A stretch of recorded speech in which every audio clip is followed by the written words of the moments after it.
spoken. Told us many things, that you love stargazing, hate parallel parking, and occasionally your right foot gets a little heavy. The Lexus ES didn't begin in the studio, it began with you.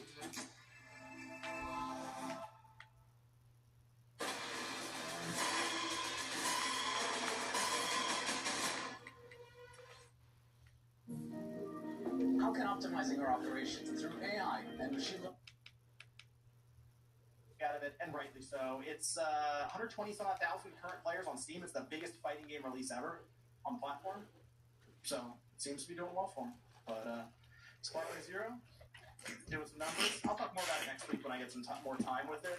I want to run through like 2 or 3 other what-if storylines because they go on for a while. One went on for like a solid hour of stages. I was shocked how far they took that storyline. So Celia, as someone who really like Dragon Ball, the storylines, anime, you get a kick out of that. Just how they change it. So it's been good. Well, now we've gone through all of those. Let's talk about Alarmo. So this Nintendo announced this past week. It is indeed an alarm clock. First, I want to ask: we've seen the alarm clock from Nintendo. They're doing like this lifestyle stuff. They have like Pokemon Sleep. Nintendo's involved with that as well. Obviously, the Pokemon company is tracking your sleep. Now we have Alarmo. Is there another appliance or lifestyle item you want Nintendo to put a spin on? Like just something around you where you're like, what would I want Nintendo to show up and Nintendo up here? Nintendo blender for smoothies. I don't know. Blender? Yeah, that'd be rad. They already have like licensed waffle makers, so they could do more. Can they just add a screen and sound effects and characters to anything and like just sell it at this point? I'm pretty sure it's Nintendo. People will buy it. They don't care. Well, Alarmo, I didn't realize this. I think Sean had mentioned it. Has already sold out. I got mine. Of course it did. And it's a $100 alarm clock, which I mean, it sounds funny when you say that out loud. The $100 alarm clock that radar, and that was their announcement this past week. My favorite part that sorry. No, go ahead. Good. So your favorite part? My favorite part is that it doesn't have a power brick with it. Like that's the coolest part about the product. Oh, okay. So I didn't look into the fine print yet, but it comes with a USB cable and no power brick. Is that the idea? Yeah, no. Oh, wow. They really assume people... I mean, they did sell a new 3DS with no power cord at one point and just assumed you had the proprietary charger. So I don't know, what is with power bricks now? Like, a lot of these things don't come with power bricks anymore. I guess they just assume everyone has one. Yeah, well, because they can charge you for them. Why would they give it to you for free? And, like, there used to be a point where I had a surplus of them, but, like, over the years, I've been losing power bricks, and I really hope they just return it back to being free, because it gets stressful to find one. And a lot of times they'll ask you to have, like, a 2 or 3 amp charger, because you gotta start looking to see, is this even strong enough for this thing?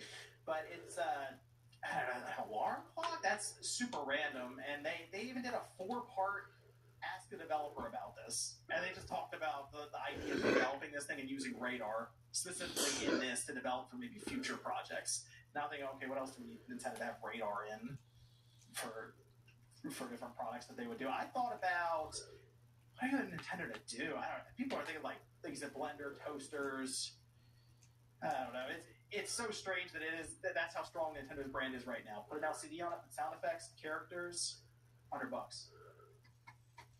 It's kind of Apple-like almost with some of the stuff they're doing to where they can just sell it with that. It's sold out though.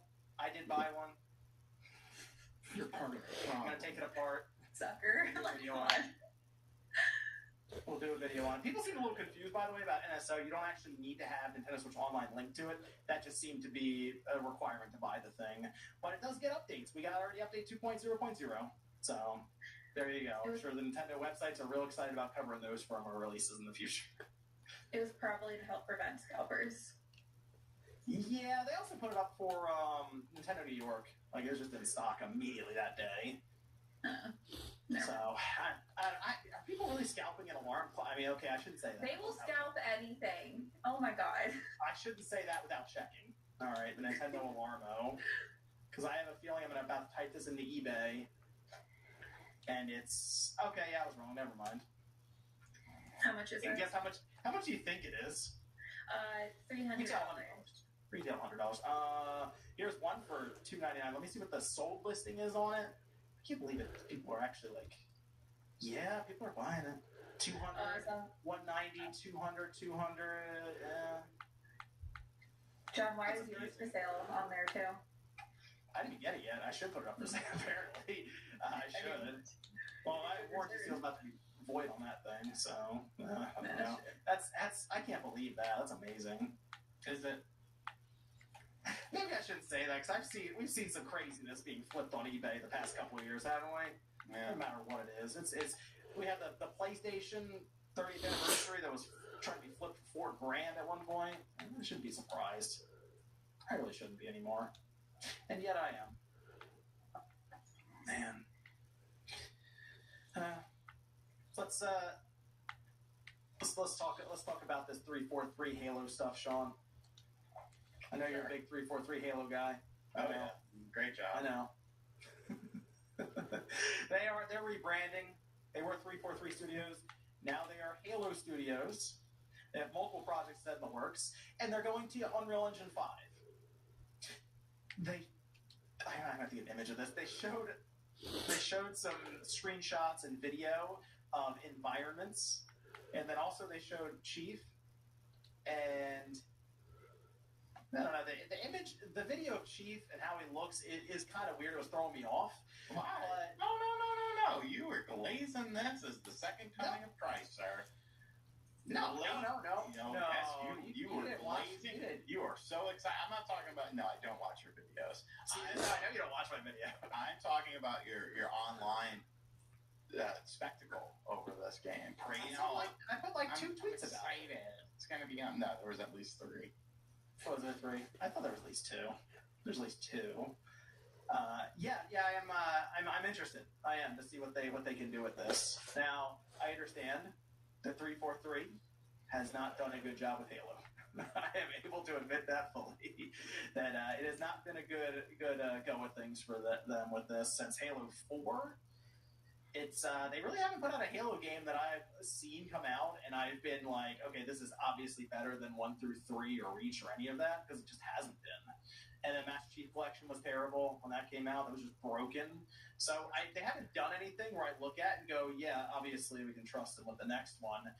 But I am interested to see what they come up with in UE5, at least. And I responded to that article that said, is it time to end Halo? Like, just be done with it?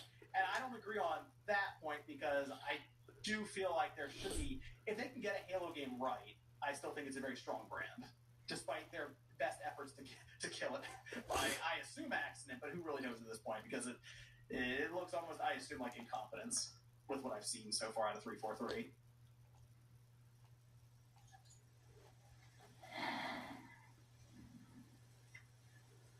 Sean, would you like to bury 343 now?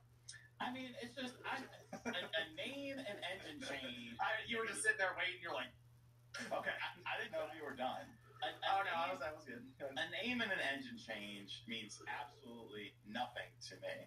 You need to show. I'm not going to get excited. This is the problem that a lot of gamers have. They get excited without seeing anything. They fall in love with the notion more so than falling in love with what you actually see. If they come up and they show off something great, then awesome. Be as excited as you want.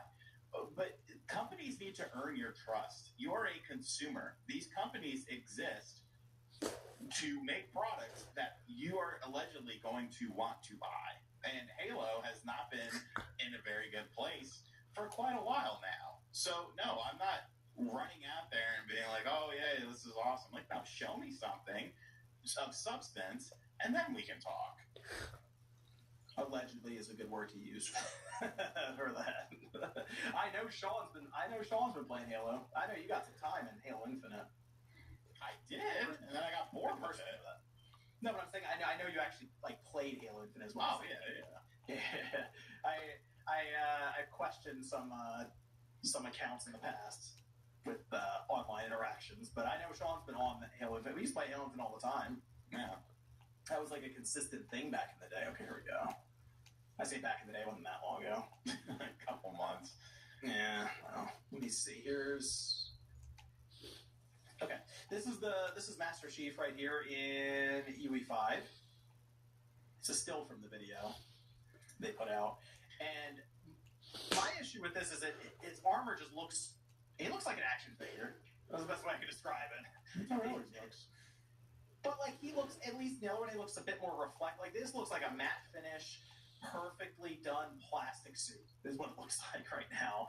And again, work in progress. Says at the bottom and stuff. And this is just kind of like, hey, look what we did with UE5. Okay, I get it. This suit's got to be scuffed up and more reflect. Like it doesn't look like metal. So that's kind of what my issue was with it. It just looked off almost. The landscapes though that they showed looked good. Like they showed background sweeping images of like they had like a snow area, that flood world which looked cool. That I think was the highlight of it. But Chief needs a little bit of work, I think, with some of the art direction. Yeah, but when Unreal showed off, like when they actually showed off the Unreal Engine prior, like rocks, trees, I mean it's just built in. It's just a thing with it. Yeah, but the thing for me was that the animation for Master Chief when he did the sword was kind of like this awkward, weird frame push and stop that causes, I don't know. It's early, like we said, but hey, rebranding. Everything's good now. Yeah. So much for that 10-year Halo Infinite plan, huh? And really sticking with that. Yeah, I think that's step one, is basically confronting the idea that you as a company came forward and went, hey, this is going to go on forever, and now you're like, hey, fuck that, we're moving on. There's no accountability. There's no accountability within the industry. And I think a lot of people are getting kind of tired of that. Like, why should we believe you if you're constantly changing your mind on core things with games? Like, it's weird. Hey, man, that was 343 changing their mind. We're Halo Studios. Yeah. I know you made fun of that, but that's 100% what companies do all the time with any rebranding, and it's not just video games. It's no, I know.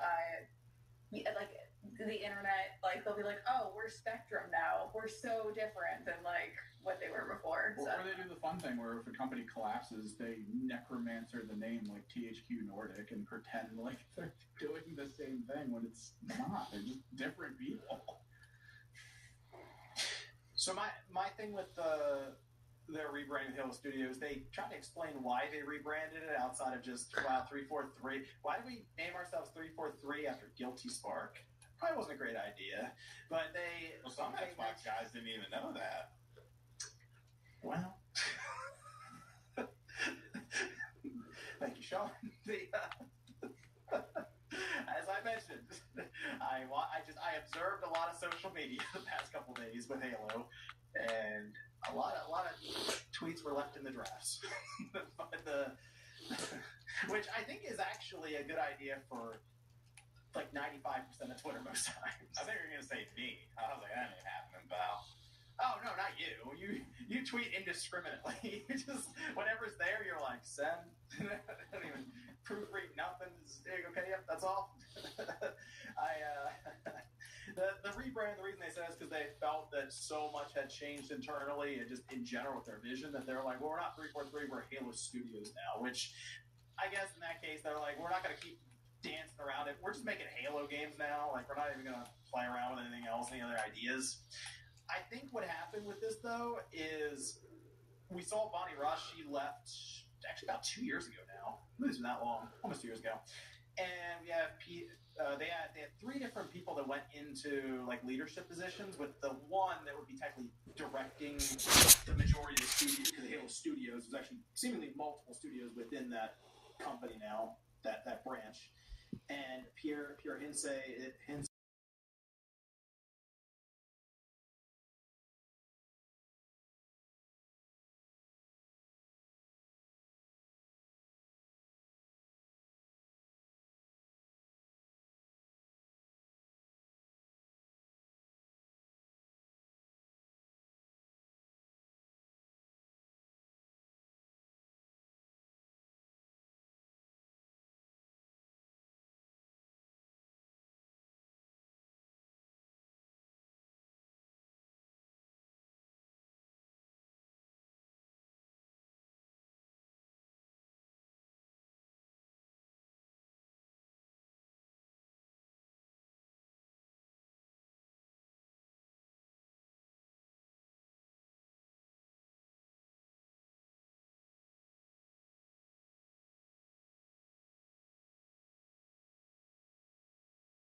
completely, but they shed a lot of the original talent that was there, and they also clearly moved off of the people who were maintaining Slipspace, which was the fork of Blam, their old engine that is also technically forked and used for Destiny 2 right now. But that engine was so old, and they were trying to use it for live service, whereas Unreal Engine has been built off of for so long, and it's used for a live service primarily with Fortnite. It's like, let's just use that. Like, what are we doing here? We didn't have... Sean, remember when Halo Infinite launched, and I complained that there was no Team Slayer? Yes. There's no Team Slayer when this thing launched. I'm like, how do we have a Halo game, and we're just playing... We're playing, like, capture the flag and... Capture the flag. Every round. It's like, what are we doing here? We're just going to do Team Slayer. It's easy. Let's do that. And then we found out that that was an issue with the engine, the playlist wasn't lining up, and they needed to do work with the engine to get Team Slayer in there. And it's like, what? At least they tested these things, you know? Great job. Yeah, Good job testing. Make sure everything was up and running before you give it to consumers. But you know what? It's Game Pass, so it doesn't matter. 95% of the people didn't pay to play it anyways. But even so, remember, it's free to play, so there's like, Oh, yeah. here you go. Anyone can That's have how I it. played it. Like, I wasn't buying we didn't even that shit. charge for it, so we'll get there. And it's like, oh, man. And that was, remember, it delayed from a year. Like, it was supposed to launch for the series, and it didn't. So it was, man, again, the amount of damage they've attempted, or they've done, I guess, at this point, to this Halo franchise, they are in such, like, a proven mode right now that I can't really, I mean, I can't fault anyone for being like, whatever. If they don't come up with anything, I don't expect them to anyway. I'd like to see them make a comeback with Halo, but the odds are not in their favor right now. I will say this, though. I think it makes a lot of sense for them to remake the original Halo as, like, not their main project, because they're studios now, as, like, a side project anyway. Because there are so many people who missed out on that time in gaming. And this is a sense of that game is very old now. Let's remake it in Unreal Engine 5 to learn this engine and sell it as like a cheaper thing, or put it into Game Pass and have it launch next to the next Xbox. Nate and I had kind of talked about that in Direct Xbox at one point as a plan, and then lo and behold, the following week they announced they're doing Unreal Engine 5 now, and they're multi-studios. So I think that'd be a good idea. And honestly, Sean should play through the original Halo campaign anyway. Yeah, it lines up perfectly. No. The original Halo campaign is so good, though. Man, so good. Okay. My other question, though, is this the path forward for them to get on the PlayStation? Like, is Halo going multi-platform? Probably. At this point, do you think so? I don't see. Unfortunately, they have taken their brand to a point of where you just kind of have to assume that everything is going to end up on other platforms. I say unfortunately. I don't know. Maybe people don't care. And if they don't, that's fine. But yeah, no, I'm under the assumption that everything is brought, especially bigger titles like that. Yeah, that's coming to PlayStation, pal. Yeah, it would be interesting, because that is such like a Xbox mascot, Master Chief, that it's like, whew, that's weird looking on PlayStation. But you're right, they would release it, and I mean, where they are now with the Xbox brand, they mentioned they're going to be down again next year in terms of consoles sold, and they're having a hard time seeking out 30 million Xboxes for the generation right now. And it's gonna come up well short of the Xbox One, I think, by the end of this whole thing for the Xbox Series platform, which is weird because the console is just way better than the Xbox One. But you're right. Everything we hear from them should just be assumed it's going to be on the PlayStation. It might be on the next Nintendo system. But Halo on the next Nintendo system would be kind of interesting, because Sean is all about that Switch Online play. Little Johnny's gonna learn today. There's a shot. He's like, "Yo, what are you guys doing on Christmas Day? Let's get on." Like when Call of Duty shows up on Nintendo and has crossplay, Sean's gonna be like, "What's everyone doing Christmas morning? Let's get on that. Let's get on that system and do a bunch of winning real quick." Although, Sean, let's go on the PlayStation. There's crossplay. Every day's Christmas. It's true. Every day's Christmas. We'll be rolling to Onyx rank immediately, day one. I hope they do have multiple projects. I hope they have plans to grow outside of just their like get certain affinity involved again, do a battle royale, do everything you can with this brand because it is. I mean, they did the Halo series. Come on, gosh, How'd that go? well. I try to convince everyone that it's not canon, so don't look directly at it. You know, it's like that kind of thing. So, man, what a shame. What a shame. Master Chief once a staple in gaming, now kind of overlooked, kind of forgotten. Well, we'll have a couple years anyway. No We're one. not gonna, No one to blame but them. yeah, we're not going to see anything from them for a couple years anyway. So at this point, there's not really much worth really talking about outside of UE5. We'll see if they come up with maybe for the next Xbox generation. Let me, oh, here you go, Sean. This is a good one for you. I got you. Maybe Celia, too. I don't know. Celia, I never asked you, are you a big horror game person at all? Not at all. Okay. I have a hard time with the spoopy games. Like, I've played some scary games in the past, but I don't seek it out. Why? What's up? Alien Isolation is a fantastic game that more people should play. I feel like a lot of people are aware of this game and have played it though, or at least seen clips of it online. So it's not like a under the radar game at this point. But when it came out, it was I will say kind of a little underappreciated, only a little bit. Yeah, very. I can give it like a 5 and stuff. I think it's not just me, right? I'm looking back, and I'm like, I remember this being a game that people kind of buried a bit when it came out, and then over time liked it more and more. Yes. Okay. We are getting a sequel. A sequel is happening because they announced it on, I can't believe I'm saying this, the 10-year anniversary. It's very weird to think that game is 10 years old now, Alien Isolation. 2014. I played it on the original, or the Xbox One, the VCR, when it came out. And that game, you can still play it now. I think it still holds up with the AI and the xenomorph just tracking you throughout this, like the different levels of the station, everything. It is definitely one of those spooky, scary games, Celia, that you should try. It's kind of, Yeah, did you ever play I was Outlast? looking at it. No.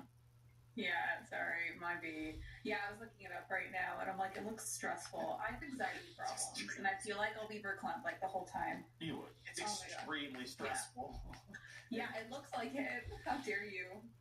Like you'd be walking through like one of the rooms and like the xenomorph's like in the ducts or something, and comes out the side at you and grabs you and stuff. So I feel like if it was cute, like if they made a cute version of it, like You I'm can probably get it on stressed out, PC but, mod, like, so it's just Hello Kitty chasing you around. honestly, like if it was Machaco, I would just be like, okay, just get me, it's fine. they put Thomas the Tank Engine and everything. Yeah, the Resident Evil There's Thomas that. the Tank Engine mod.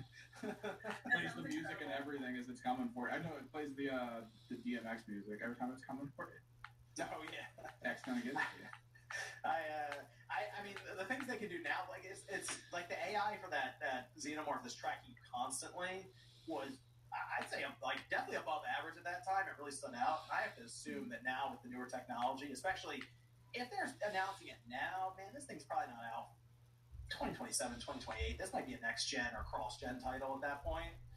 There's I think some really impressive stuff they can do with sure visually, but definitely with like the AI, and it would be super anxiety ridden. I think at that point it'd be ridiculous. So just wanted to throw that out there because Alien Isolation, it's a game more people should play. So I'm looking forward to hearing about the sequel at some point. Sean, you bury God of War constantly. What do you mean constantly? I just miss 2018 God of War. I miss the older style. And you know what's funny? That's actually starting to become a thing online where people are missing the more action orientated thing than the PlayStation template. Not to say that those games are bad, but Mix it up. I wanted to bring it up because Celia, did you play it? I played God of War 2018 and the Dad Simulator. So I played both of those, but I've never played any of the earlier God of Wars. Oh, okay, this is perfect. All right, good, because we do have. There's a rumor going there's a around right fucking now, mini game. and I'm back and forth on how legit this one is because it is one of those situations that it sounds too good to be true. But we do have word that God of War, so technically the Greek saga, that's 1 through 3, the PSP games, Ascension, so a pack of 6 titles then, if they do all of those, would be getting the remaster treatment and then release. As of now, you can play most of those through, yeah, you can play all of them actually, other than God of War 3, which is native backwards compatible with the PS4. You can play them streaming on the PS5 currently through PlayStation Network, PlayStation Plus. Or, as I'm sure Sean will allude to, you can technically emulate all of them right now. Yes. But there are many people who are like, oh, cool, remaster of these games. Maybe they haven't played them. And I thought about that for a minute. I'm like, is like the current God of War that we have now with that camera angle, I guess it would be slower paced combat, right, Sean? If you looked at him, slower paced combat compared to Kratos swinging around everywhere, going 20 feet up in the air.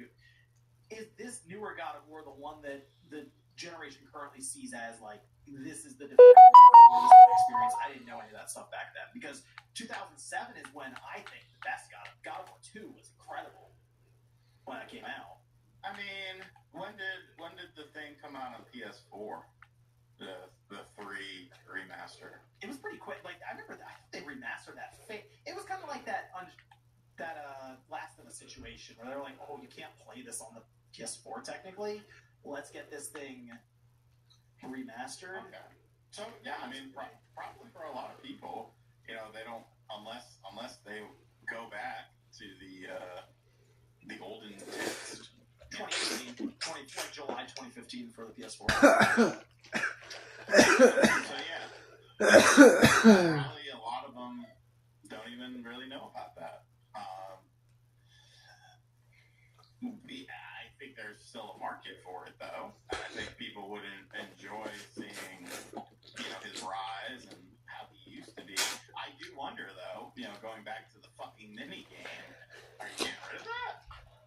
You gotta keep that. You gotta keep that in there. That's part of the. Kotaku and Polygon say otherwise, sir. Do they? I would think so. If it was like a you know, a dresser drawer cabinet that you were fucking, like that's okay. But like a dude fucking a chick, I don't know, man. I don't know if that'll fly. Does it need to be a minigame though? I thought we hate quick time events. It was a minigame where you would just like they'd show you like quick time events stuff. I think at one point you like take the sticks and rotate them around, and they did all these different. I am not a hater things of quick time events because I am a fan of Shenmue. So I don't you know, I It's think like one giant quick time event. there's a time and a place for them, and sometimes they could be intrusive, but you know, the quick time events were never really super intrusive, I felt, with God of War, but maybe it was because they came out in a time period that was one of the, you know, earlier games that had something that's as prominent as that. I mean, when you were doing the quick time events with the boss and stuff to basically end the fight, it looked awesome on the PS2. So I think that's one of the reasons people were like, okay, this is just fun, because you see Kratos like ripping their eyeballs out and ripping them in half and stuff. So or that's kind of. Or that, yes. That was happening too. And I feel like you have to leave all that stuff in. Like, I wouldn't go, okay, we got to start changing the blood and, like, do Sean's mini game and that stuff. I think you got to keep it all in. I do. You got to mature rate and use it. That's fine. Yeah, but also they're already on the PlayStation store. It's already on there. But here's the thing, John. You need it. And you know, I'm going to exonerate some of the blame from the usual suspects because there's a bigger problem that, you know, I've talked about it in videos that more people don't realize. The ESRB, that's going to need a new ESRB rating. That's true. And you show them that fucking minigame, and they're going to be like, nope, adults only, you need to get rid of that. The ESRB is really, all these people are engaged in a fucking culture war online. You need to be in a war, you need to be in a war against ESRB, because they are the ones that are dictating what can and can't be put into a game from a perspective of, you know, things that are allowed in terms of a violent thing or a sexual thing or whatever the case may be. You can get away with pretty much anything in a fucking movie, but video games, wait this goddamn minute. Now we have a problem with it, which is such an archaic, naive way of thinking that you would think as the video game medium expanded and grew throughout the years and worked with the ESRB, that things would loosen up. BMX XXX isn't releasing in the modern era, but it released 20 plus years ago. I'm not saying that's a good game because it's not. It's a piece of shit. But change what we're perceiving as allowed. Like, imagine a Manhunt remake. You're not going to get away with that. You're not going to get away with that. And they barely got away with it though when they went Manhunt 2, right? Because they changed like psyched out colors and stuff. Yeah, they had to. They had to put a filter on it. But like, what has changed? So because technology changes and things can look and be perceived as a more realistic thing, but yet I can go watch fucking Hostel movies and Terrifier and shit like that, and that's okay. But the video game is where we draw the line. It's ridiculous. Sean, question. I feel like the God of War comment is not relevant because it's always been mature. I was like looking it up, and the PlayStation 2 version was also rated M 17+. Oh yeah, there's And- right. So what would that have to do with, like, they're like, oh, is it gonna have the mini game? Well, that's what he's saying is they would make it adults only, which retail stores won't put adults only on their shelves, which means you lose the retail storefront, which means you lose the average buyer that only goes to retail. Nobody's making an adult-only game. That was a huge issue, I think, with GTA. Which one was it that had the coffee mod? Yeah, and then they upped it to adults only after they found out about that, which got it pulled from a lot of shelves. And it's just one of those things. I think it's also important to note though that what Sean's describing, the camera pans away from all of it. It makes a joke of like, oh, there's a vase over here on the table that's like gonna fall over, you know. And Right. Well, what I'm saying is the ESRB that rated that game on the PlayStation 2 is not the same ESRB that you're dealing with today. Right. Because if that was the case, you would have things like, you're gonna tell me that Rockstar doesn't want to make Manhunt remastered? Of course they do. They probably want to make a new Manhunt, but they know that they can't get away with it because of the way that the current ESRB rates things. And that, my friends, is what's that? That, my friends, is a big problem. something fell over. You got ghosts in your house or some shit? Always. Maybe. Do a Ghost Hunter episode, Sean. You can host it. I've gone ghost hunting before. I know, you told us a whole story on your after show. Scary shit, man. My thing with that though is I think it still catches them rating. I think there is reason to believe that Sony might go, can we do, they've kind of played around with this with some of the third-party games in the past, so I don't know. That's the only thing, hang up is would Sony be like, we don't really need it. It just seems like more work. It's like you're remastering it, just remaster it, put it out there. It's already on their platform now. You can play it through streaming. So they already have it available, but I think this would just be a good release, though. You're right, Sean. I think there are probably plenty of people who have never played it and would probably buy it because there's good value there. Although 6 games for $70, does that sound correct to anybody? No. Okay. I think we're spreading this out, pal. This is Metal Gear Solid collection style stuff. That's what I was thinking. Like maybe 3, like the 1 through 3, and then the PSP games and Ascension and the other one. I think they break it up. I think you do like the first 2, like a mobile. Remember the mobile game that came out? Oh my gosh, we're going to throw that on there. I wouldn't mind throwing that in there. That would actually be funny just to have it. And then you do 3, and then the PSP games. And it also depends, how much work is put into it. What graphical engine are they using? Are they updating things? Are they adding things? Is that the other? So it depends on the level of what you're getting from it. Right. It also seems kind of weird because you feel like they would just throw some of this stuff into, like they already have a PSP emulator, they have the PS2 emulator, just put it in there for PlayStation Plus and sell them separately. No, what are you, crazy? I know. I mean, I would rather than just do a full remaster, put it on 1 or 2 Blu-rays if they have to, and drop it. That would be awesome. But then I'm like, oh yeah, Reality and Sony. Okay, that kind of gets in the way of all of that. But I would pick it up right away. That would be fun. It's been a bit since I've really sat down and played through one of the older God of Wars from start to finish. Outside of just testing like PS2 emulation or something. Yeah. So we'll see, Celia. You can try. Wait, I'm curious. Why'd you go right to the newer God of War, not any of the older ones? It just never interests me, and then that one was pitched. So like, it was just kind of those things where it's like, oh, you should play this. You would like it. And then like after I went through that, they're like, oh, you should play the earlier ones, but I never got to it. Too much backlog. I have my PS2 hooked up, so I could go back and go play those games. I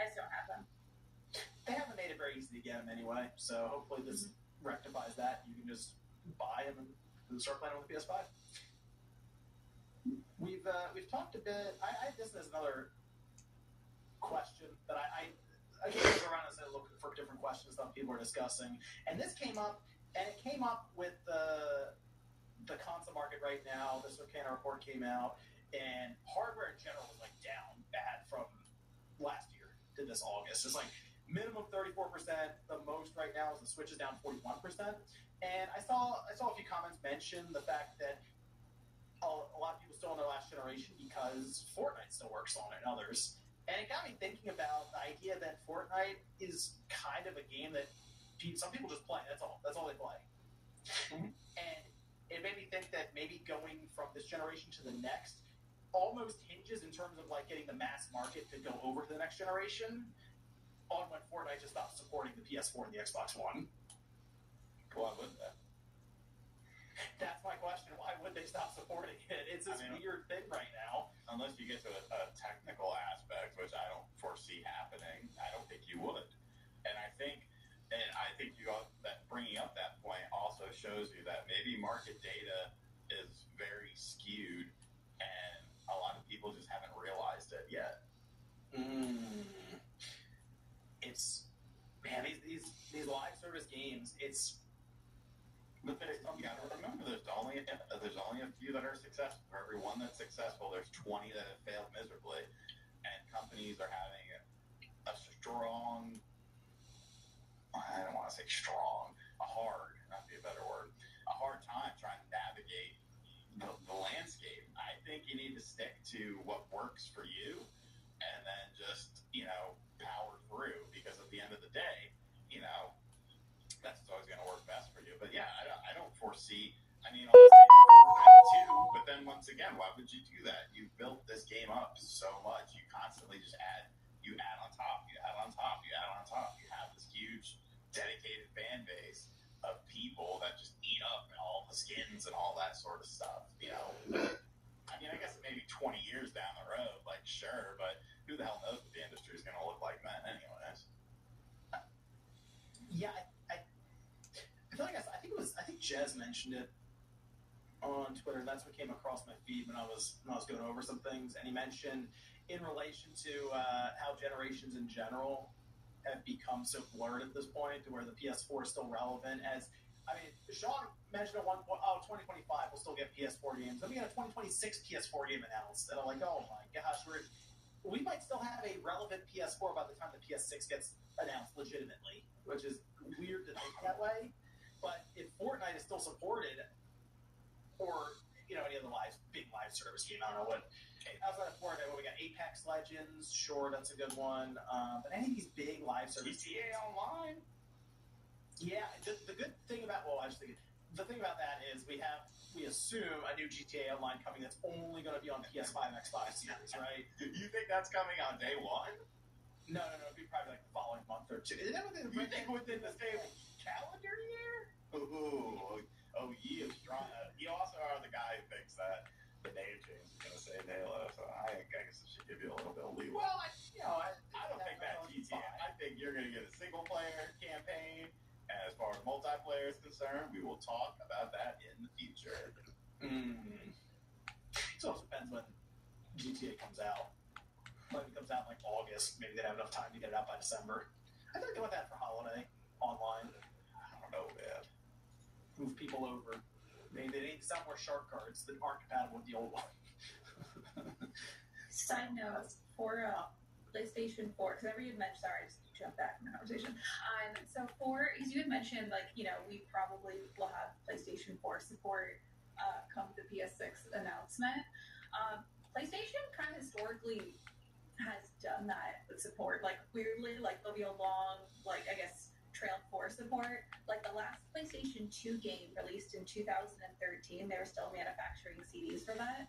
So are we surprised? I just feel like that's a trend for PlayStation in general.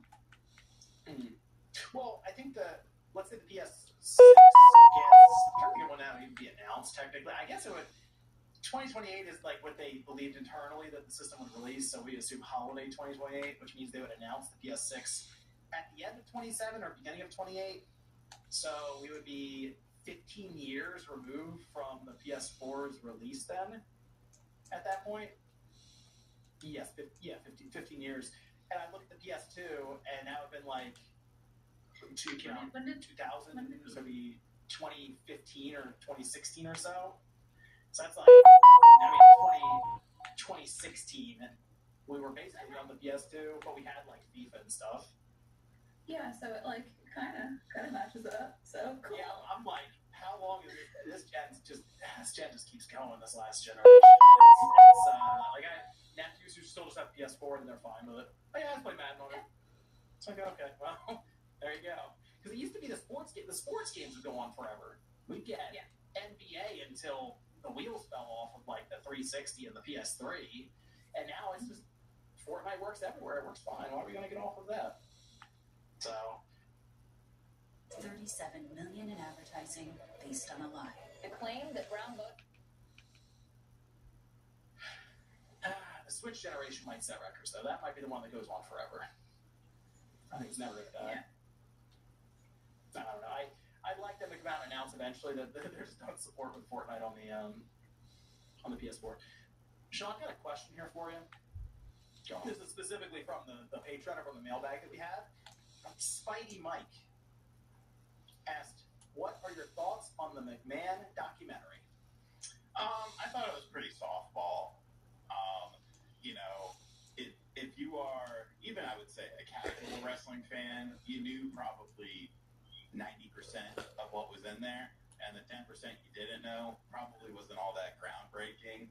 When you bring up Jimmy Snuka and his whole situation with his girlfriend and her dying under suspicious circumstances, and you don't ask McMahon about that, when you talk about Pat Patterson and what he was alleged to have been doing backstage, but you don't ask McMahon about that, like, you kind of lose some validity.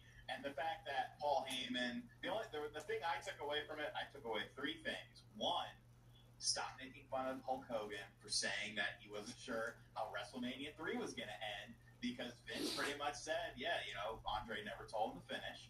Two, Bruce Pritchard is the ultimate stooge brown noser. And three, Paul Heyman is almost as bad as Bruce Pritchard, and you really need to stop applauding Paul Heyman for every little thing that he does, because he was in the room with McMahon coaching him when he was answering the questions, which is bizarre to think about. Yet that motherfucker couldn't pay his own talent. Interesting. But yeah, I mean, it was fine, but I didn't, I don't think many people would learn something all that new from it. It's just more production clips and like all the hard hitting stuff, all the stuff that came out recently was done in like the last 20 minutes of it, and there was like nothing of context to it. And obviously it's not going to be, you had people like Conrad Thompson say, oh, it's a complete burial. You need to look at him and be like, hey, you don't know what the fuck you're talking about either, sir, because this wasn't a burial. And Netflix is in bed with the WWE. The WWE programming's going over there. So of course it was never going to be a sizable hit piece. They're just trying to seem a little bit unbiased. Just my opinion, though. Okay. Sounds like there's a rant in there somewhere, a longer rant. Man, Do another second channel, maybe? yeah, well, it's too late now. The show's been Second over. channel rant. We did get more remastered Tomb Raider stuff announced, which we had the 1 through 3, which they went over pretty well, I feel like. The collection was good, wasn't it? Yeah, it was good. Yeah, okay, good. All right, I thought I was remembering that right. Yeah, that went well. We have 3 more Tomb Raider games, which they've already... This is pretty quick. So they have 4, 5, and 6, which means that's Last Revelation, Chronicles, and Angel of Darkness. The ones that you did not play. I played Angel of Darkness. The Last Revelation, yeah, that one was on the Dreamcast. I remember that one, Last Revelation. YouTube.com. Yeah, I didn't play Chronicles. You'll have to let me know about that one if you played it. But Angel of Darkness, I remember we rented out the PS2, and it was not a very good game. And you know what? I I played it again recently when I did there's the memory card that came out for the PS2 with the screen on it. I tested some games. That was one of them I tested. And the thing that I immediately came away from was, wow, the controls are super janky. So maybe that's something to actually fix here, as they did that with the first 3. That remaster, they did modernize the controls. So maybe there's a good game in there, decent game in there somewhere if the controls are better. Maybe. I mean, I'm watching the announced trailer now. You know, they'll probably be budget priced. $30-$40, get 3 games. Shit, I'll check it out.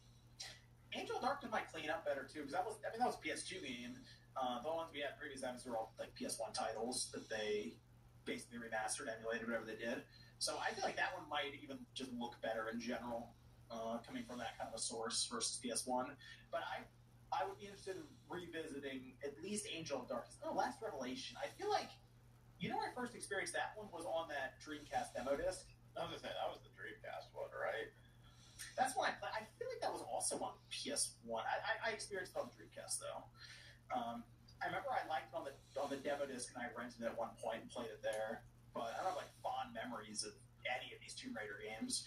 But I'm interested in checking it out. If it's like $30 or $40, like I assume it would be, I get the collection.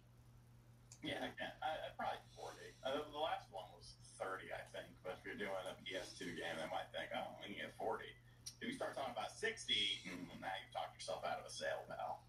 Yeah, I mean, at least they're bringing all these Tomb Raider games up to at least like modern consoles and stuff. So that's to have them available. Yet I do not have my goddamn Shadows of the Empire on modern. Oh my gosh! What are we doing? That was the Empire game, which we did get a Star Wars game there, Sean. It's not Shadows of the Empire. It's Jedi Power Battles. How random is that? Get out of here. They're just taking get the fucking game that everyone wants. Get the game that actually would benefit greatly from modern visuals and modern controls. Unless you were working on a complete remake of it, why do I not have this in my possession?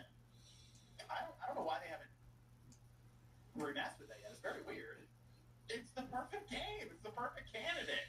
You can even do collector's editions and bullshit of it. People would eat it up. You would buy it.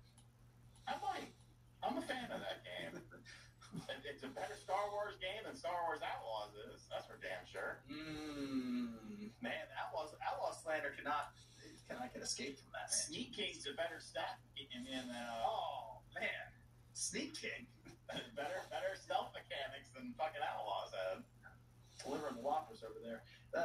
Celia, did you have any experience with Tomb Raider games? A little bit when I was younger. I played one on the PlayStation 2. I remember there being an anniversary edition, but I could be just making that up in my head. No, there was. Okay, so I played that a little bit, so I don't have a lot of experience. I watched some of the movies with Angelina Jolie, and she was beautiful in that. So I am down to check out the games like as an adult and actually play through them. So we'll see, depending on price and if I can get it for free. Yeah, if you can get it for free. Yeah, that's price what doesn't really matter. Okay, life happens. You get any of the Tomb Raiders, Evan? No. Okay, there we go. Evan. And let me go to another one of our Patreon mailbag questions.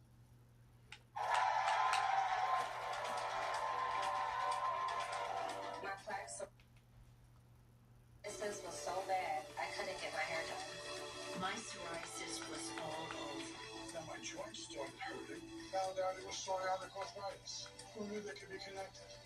For me, Cosentix works on both. 5 years and counting. Did you know people with psoriasis on the scalp have a 4 times higher risk of developing psoriatic arthritis, which if left untreated can lead to permanent joint damage? Cosentix works on all of this and helps stop further joint damage. Talk to your doctor. Find something that works for you. Serious allergic reactions, severe skin reactions that look like eczema, and an increased risk of infections, some fatal, have occurred. Tell your doctor if you have an infection or symptoms, had a vaccine or plan to, or if IBD symptoms develop or worsen. Cosentix. Still working for me. Find relief that can last. Ask your dermatologist about Cosentix. Questions. This was from Drew Man, who says if the cast had to place a bet right now, what would be the first PS5, Xbox Series X only game that would get a next-gen remaster? So like one that's only on the PS5 and the Xbox Series. It's not on like cross-gen or anything. Only on PS5 and Xbox Series. Ragnarok sounds like a great option, but that's on PS4. Yeah, I was about to say Last of Us, because they'll keep on remaking that game forever. But that's not an exclusive. I already know what the first one is. I already know what it is on the PS. Demon's Souls? Astrobyte. No, it's Final Fantasy VII Rebirth. Square is going to repackage that thing immediately. But yeah. But that's They did integrate right away. Yep, here's whatever they call Rebirth. Doesn't that work out? Because it's on PC, so it's not exclusive. Wow. They never factor that in with consoles. Yeah, console only. Yeah, that's a good one. I don't know.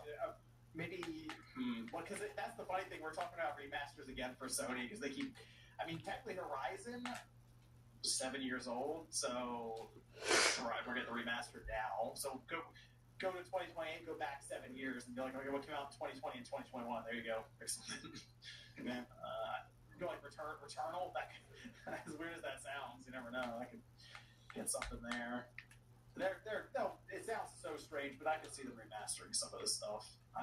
It's not necessary, but they need to work on Infamous. That's what they need to work on. Get that up to modern systems. Let's get moving with that. We did have some Xbox news.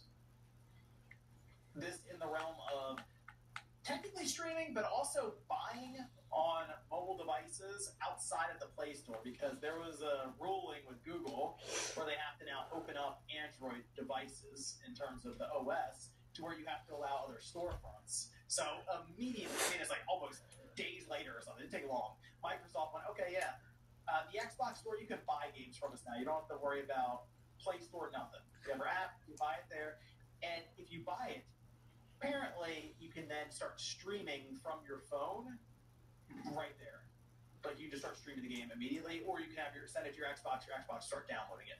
That works fine too. And now we have a report that broke a few hours before we started recording here that they're actually moving now to allow you to stream games in your library that aren't on Game Pass. So originally it was like, okay, if you have Game Pass Ultimate, you can stream your games, but now you can, that are part of Game Pass Ultimate subscription.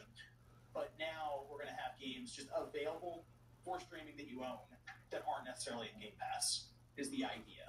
So, like, Shovel Knight, you can buy it from the app and start streaming it on your phone right there. Nice. I don't know how it'll work with touchscreen, because that is still an issue. People that are doing that, they're grabbing a controller apparatus. Yeah. Because I don't think I didn't get any notices from Xbox where you had to customize for touchscreen for any of this. I thought Xbox's thing was they had a layer of their own to emulate a controller that you could set up on the screen, like kind of how Steam emulates it for everyone. You have control on your screen, but it's like if you look at your screen and it's like the whole thing has a controller on it.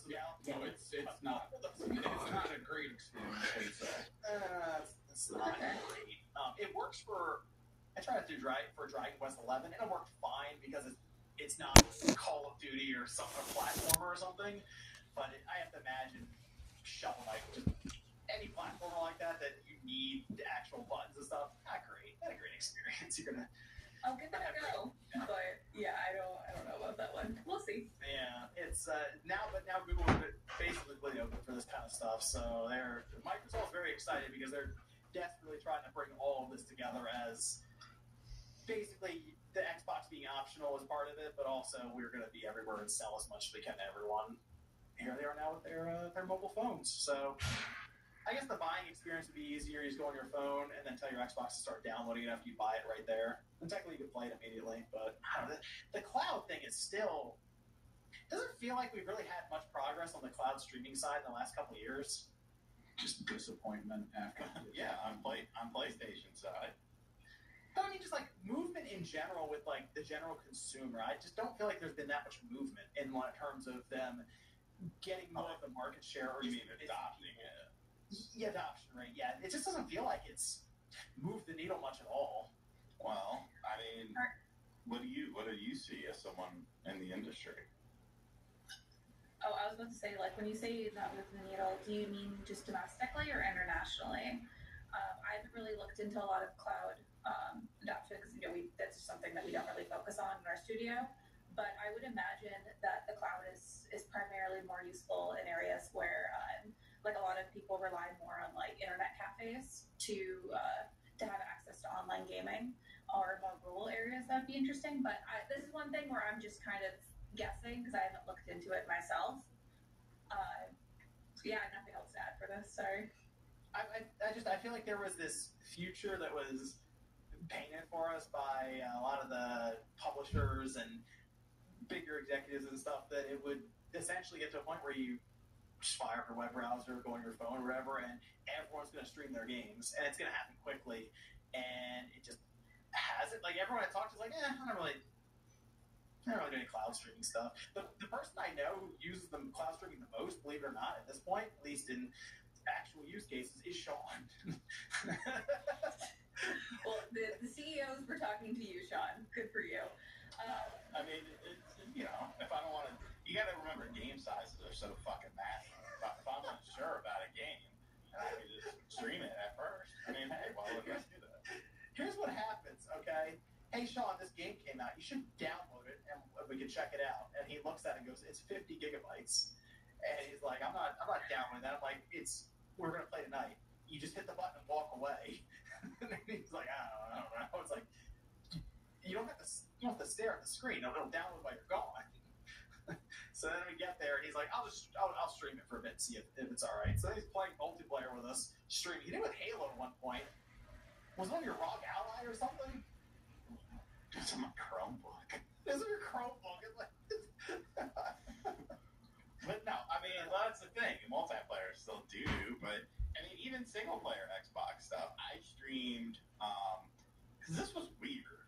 So at the end of the NBA season, they had NBA 2K24 on Game Pass, and it was available on the cloud.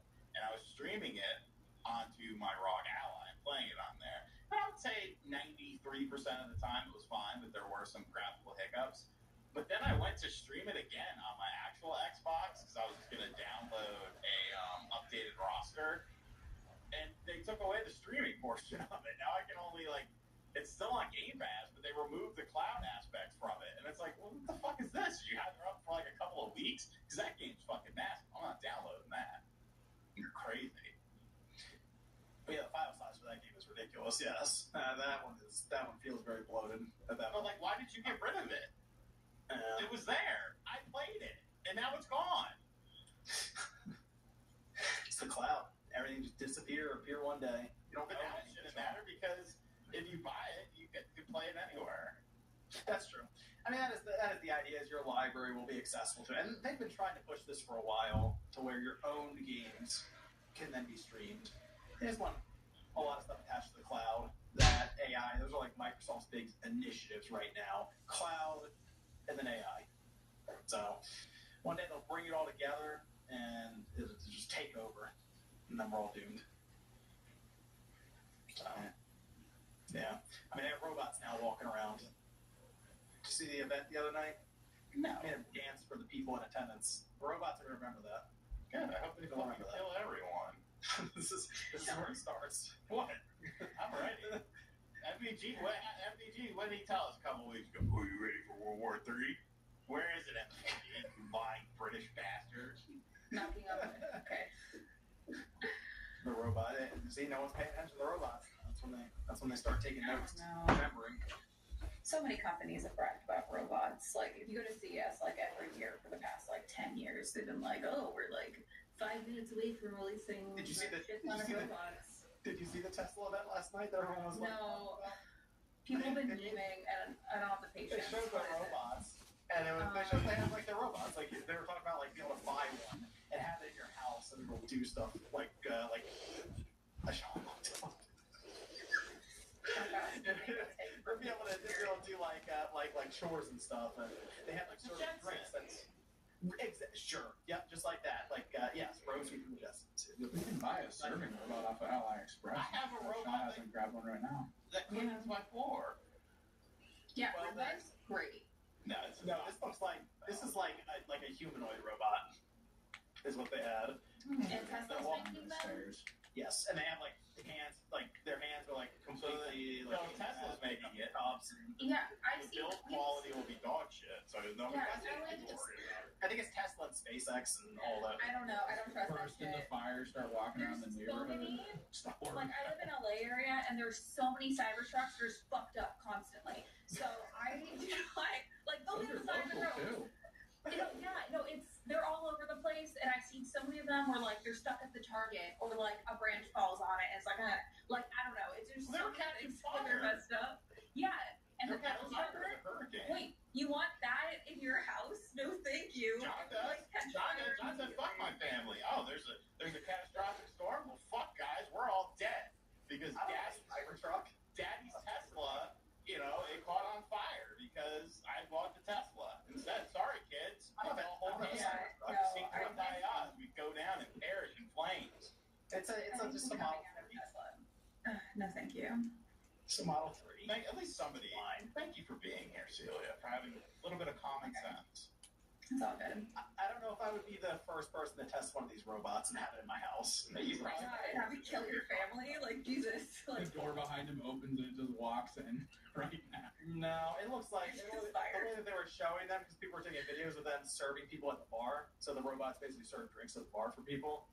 It looked like it was taking a while to do a lot of the stuff, and it was very. It seemed like they had programmed to be very careful around people, so it was waiting and thinking and deciding very slowly. So You get mad at a human who's moving quickly. Can't wait for someone to just kick a robot over. no, be nice to the robots. Don't be mean to the also, robots.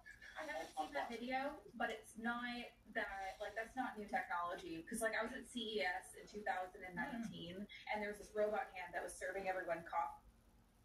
Open your eyes. You deserve better from your phone service. At Total Wireless, we give you unlimited 5G data for just $25 a month and a price guarantee for 5 years.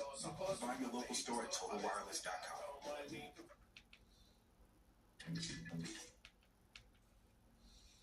Coffee and like doing a lot of cool stuff. So like he didn't invent that. You can find serving robots on AliExpress right now. Yeah. People look at them last night. I took a clip of the robots dancing and put it on Twitter. Of course, I thought it was cool. You're like, look at those good moves. I'm telling you. No, I said they'll remember this. They'll remember this. Don't be nice to the robots. We don't need another movie to play out. It's they had them dancing though in front of all the people, and people were laughing and taking pictures. They'll catch fire before they actually revolt. It'll be okay. My potassium battery. No. Tungsten. I need The whole tungsten. event was supposed to be about their taxi thing that they have, their robo-taxi, and it comes out the other side. It's like dancing robots. Okay. All right. Ooh, a new pizza place opened up near me. Is it too far for you to drive? Look, I mean, I'm on DoorDash right now, sir. They have a Yeah, place robot called pizza. low-fat cheese option. I will try that. What's the pizza place called? Don't dox yourself. Yeah, John. Yeah, let's not do that. Don't dox yourself. Hell's wrong. I know if it's like a. Yeah, Sean, what's your address too? You don't know where Sean Sean. wants You to don't know where Sean's basic area where he lives. He talks about it all the time.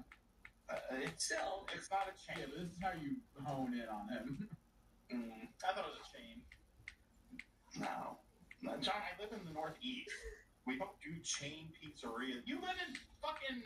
You live in an area where there's. I got Dox me. You see this? You see this?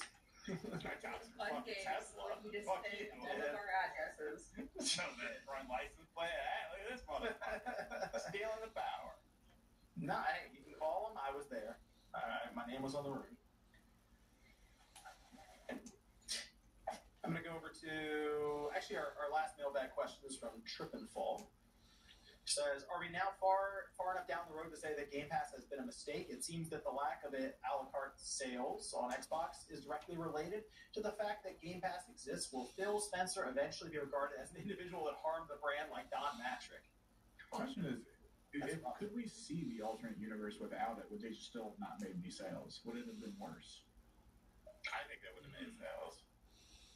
Without Game Pass, they would have made sales. Yeah. 100%. Yeah. But your software has to be better. You can't have big games like Redfall, the disastrous Halo Infinite launch, and the constant next year's the year, and now you're just putting shit on other platforms. Like it feels like a company that's just doesn't really have a solid direction, because the Game Pass direction didn't really work out because you didn't have that banger first party software titles to make it where it would be exciting enough. Mm-hmm. Yeah, that's good, Celia. Yeah, no, because they train their consumer patterns to not purchase games. Because a crazy thing is that if you develop hardware for Xbox, it sells like hotcakes. They've trained their consumers to buy 50 fucking controllers, and it's incredible. They'll just keep on buying them, and it's great. But for actual games, for Game Pass, most people, they'll look at a game and be like, wow, that looks great. I'll get it on Game Pass day one, and I don't have to buy it, and it's fine. And to remedy that, I know that they offer that you get a discount once it's taken off Game Pass, but just the duration of when it is offered on Game Pass, those contracts are for a year or 2 years, depending on what you're working with them. And so that's such a long duration that a person will be already done with your game. I'm curious in the timeline of what the consumer market would be if Game Pass didn't exist, or if they did something kind of similar to the Blockbuster model, where you had Game Pass and you only had it for a couple days, so you got a taste of it and you'd have to re-rent it. I don't know. I feel like when talking about that sounds more, a GameFly model or something of the sort, just with a larger library and it being digital, so it's more immediate. I feel like in the long run that would have made more sense. As a developer, I do enjoy Game Pass because the deals are great. It's cool to work that out, and there's more access to your game that some audiences wouldn't be able to check out normally. But from the consumer buying patterns, it's definitely put a damper on the market. And if you compare that to the PlayStation Plus, where they have a different kind of user experience while still having a large library of games, it's very different because PlayStation players still purchase them. Yeah, especially really it happened when they said we're going to put all of our games there day one, first party games, and they made the announcement. It just seemed to. That kind of did it. That was it. Before it was just, hey, we're going to have games occasionally go into the service and you'll subscribe to it. That's fine. But it was every then. And you almost have to imagine that some of Xbox's, we'll say, lax efforts with their releases are in part due to that. If you're putting out, if you have, if you're not relying on Game Pass to be a thing and you need this game to sell X amount of copies, I feel like they're going to put a little, Redfall, I think if Game Pass didn't exist, Redfall would have never been released in the state it was in. They would have kept it behind the scenes or moved on from it or something. They need some kind of content, they need some kind of release. So Redfall, it's whatever we got, send it out, because that was not a great example for them in their case of hey, we have big Game Pass games coming, and that comes out and it's has there been a game that has been a good example from Xbox Studios? Besides maybe Forza? Would you count Psychonauts 2? No, that was a post-creation purchase. Yeah. Well, they were already working on it. Microsoft bought Double Fine, and they gave them more money to delay Psychonauts 2 to work on it more. So I guess you could say, it was already in development. It was already going to be coming out, but they helped make it better, I guess. It was the better result compared to. You're talking about it starts development here under Game Pass, and then it comes out as this critically acclaimed. I'm just talking from a first-party Xbox, an Xbox-owned studio. It's probably Forza's probably the big one then. I mean, we have Gears and stuff, and that's good. But you're talking about it shows up. This thing's a 90-something Metacritic. I don't think we've had that now. No. Sucks to think about. Okay, here you go, Sean. Here's one for you real quick. Jack Morning says, if they're all pre-recorded now, how am I supposed to ask Sean if he was ever able to buy that Hulk Hogan domestic violence action figure? Oh, I did get it. It's already here. In the room with you right now? No, it's in the Hogan room. I had to move around a few things. I actually got another figure in today. I had to move around some things to make it work. Oh yeah, how's that work? Is it say you have predetermined spots where you're like, okay, I'm gonna get this, and this Hogan figure, and that's gonna fill in this row, or do you just make room as you get stuff? No, you have to make room. Like the room is full already, so I'm making room. I'm fine. Things, maybe taking things out. It's kind of like the older room. All my modern figures, I moved back down here. Well, most of my modern figures, but like signed stuff, I keep in there because like I have a signed Sting and Goldberg and Jake Roberts figure, so that stays in there. And then you find room. It's like Tetris. I'm pretty good at Tetris. You do seasonal Hogan stuff? I mean, we're Halloween. You got some Halloween Hogan you're gonna pop up in there? Nah. I don't really do that. There like a Santa Claus Hogan that comes out? Anything like that? If they made one, then I would look into it, and but that wouldn't necessarily be seasonal. That would just be all year round. You gonna get something signed too? You get that all done? Yeah, I finally figured out the fucking asshole from his store finally got back with me after months and told me the process. Why does it sound so difficult to get something signed? Well, I mean, it's because you have to send it in, and then like I guess he's got to like be like, all right, here you have to sign this. Think about it. Do you have a way? Like no other wrestler really has a way where it's like send this in. It's like, oh, see me at a convention. They actually have a mail-in service for this, and you gotta mail them something that they sign, and they mail it back to you. That's the idea. Right. Cash or money order only. No checks. Just a statue wrapped in hundreds. Must be in the envelope with the product. No, I'm having them sign the book. So, I'd be curious what you ask them what the weirdest thing is they had to sign, like it was mailed to them. I mean, I probably know a guy who's had weird things signed to him. Shout out to Michael LaPuma. Okay. Now, I was just curious how far people are willing to go, like in terms of mailing stuff in to get it signed. I don't know. They're doing a meet and greet at the Orlando store. It's fucking in December, like a week or two before Christmas. And it's like, I'm not going to Florida.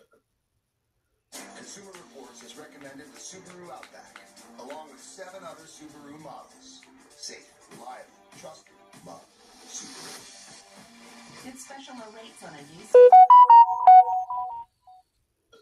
You gonna get a picture? I need the picture.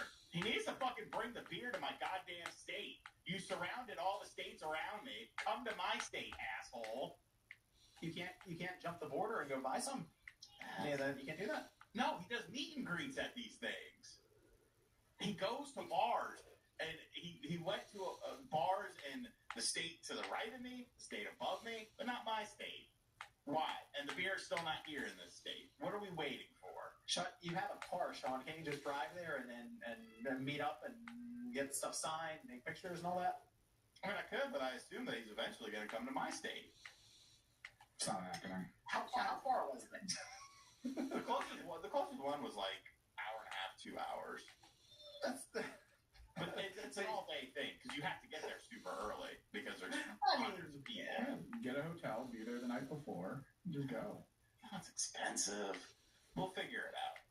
Worst case, I'm still planning on going to the store when he does a meet and greet there because I'll probably know 30% of the fucking people that are at these things. Like the LaPuma guy, he goes to all of them. He's a sanitation department worker in New York City, and he goes to all these fucking Hogan signings. Getting upstaged by him, that's what it sounds like. No, I bought stuff from that motherfucker. He's hooked me up. He's a good guy. But yeah, he's got a crazy fucking collection of shit. Well, I also want to go over to some of the comments here that we had from the last Spawncast. As I mentioned, people did, I think they did pretty good in the comments. The comments were easy to go through to pick some out. We just did that one that we had with Jack Morning asking Sean about the Hogan figure.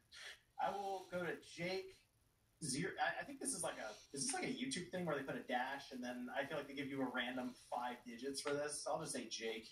Saying, they were responding, we did the wow moment in gaming. They mention all of the DS's Wi-Fi features, so you don't need no more link cable anymore. Only one person had to have the game, and everyone could just use DS download play. So it was unbelievable. We could play 4-player Mario Kart and Metroid wirelessly and work perfectly. The online multiplayer being mind-blowing, and also the DS download stations stores where you can download demos really impressed me, even though the demo would be gone once you disconnect.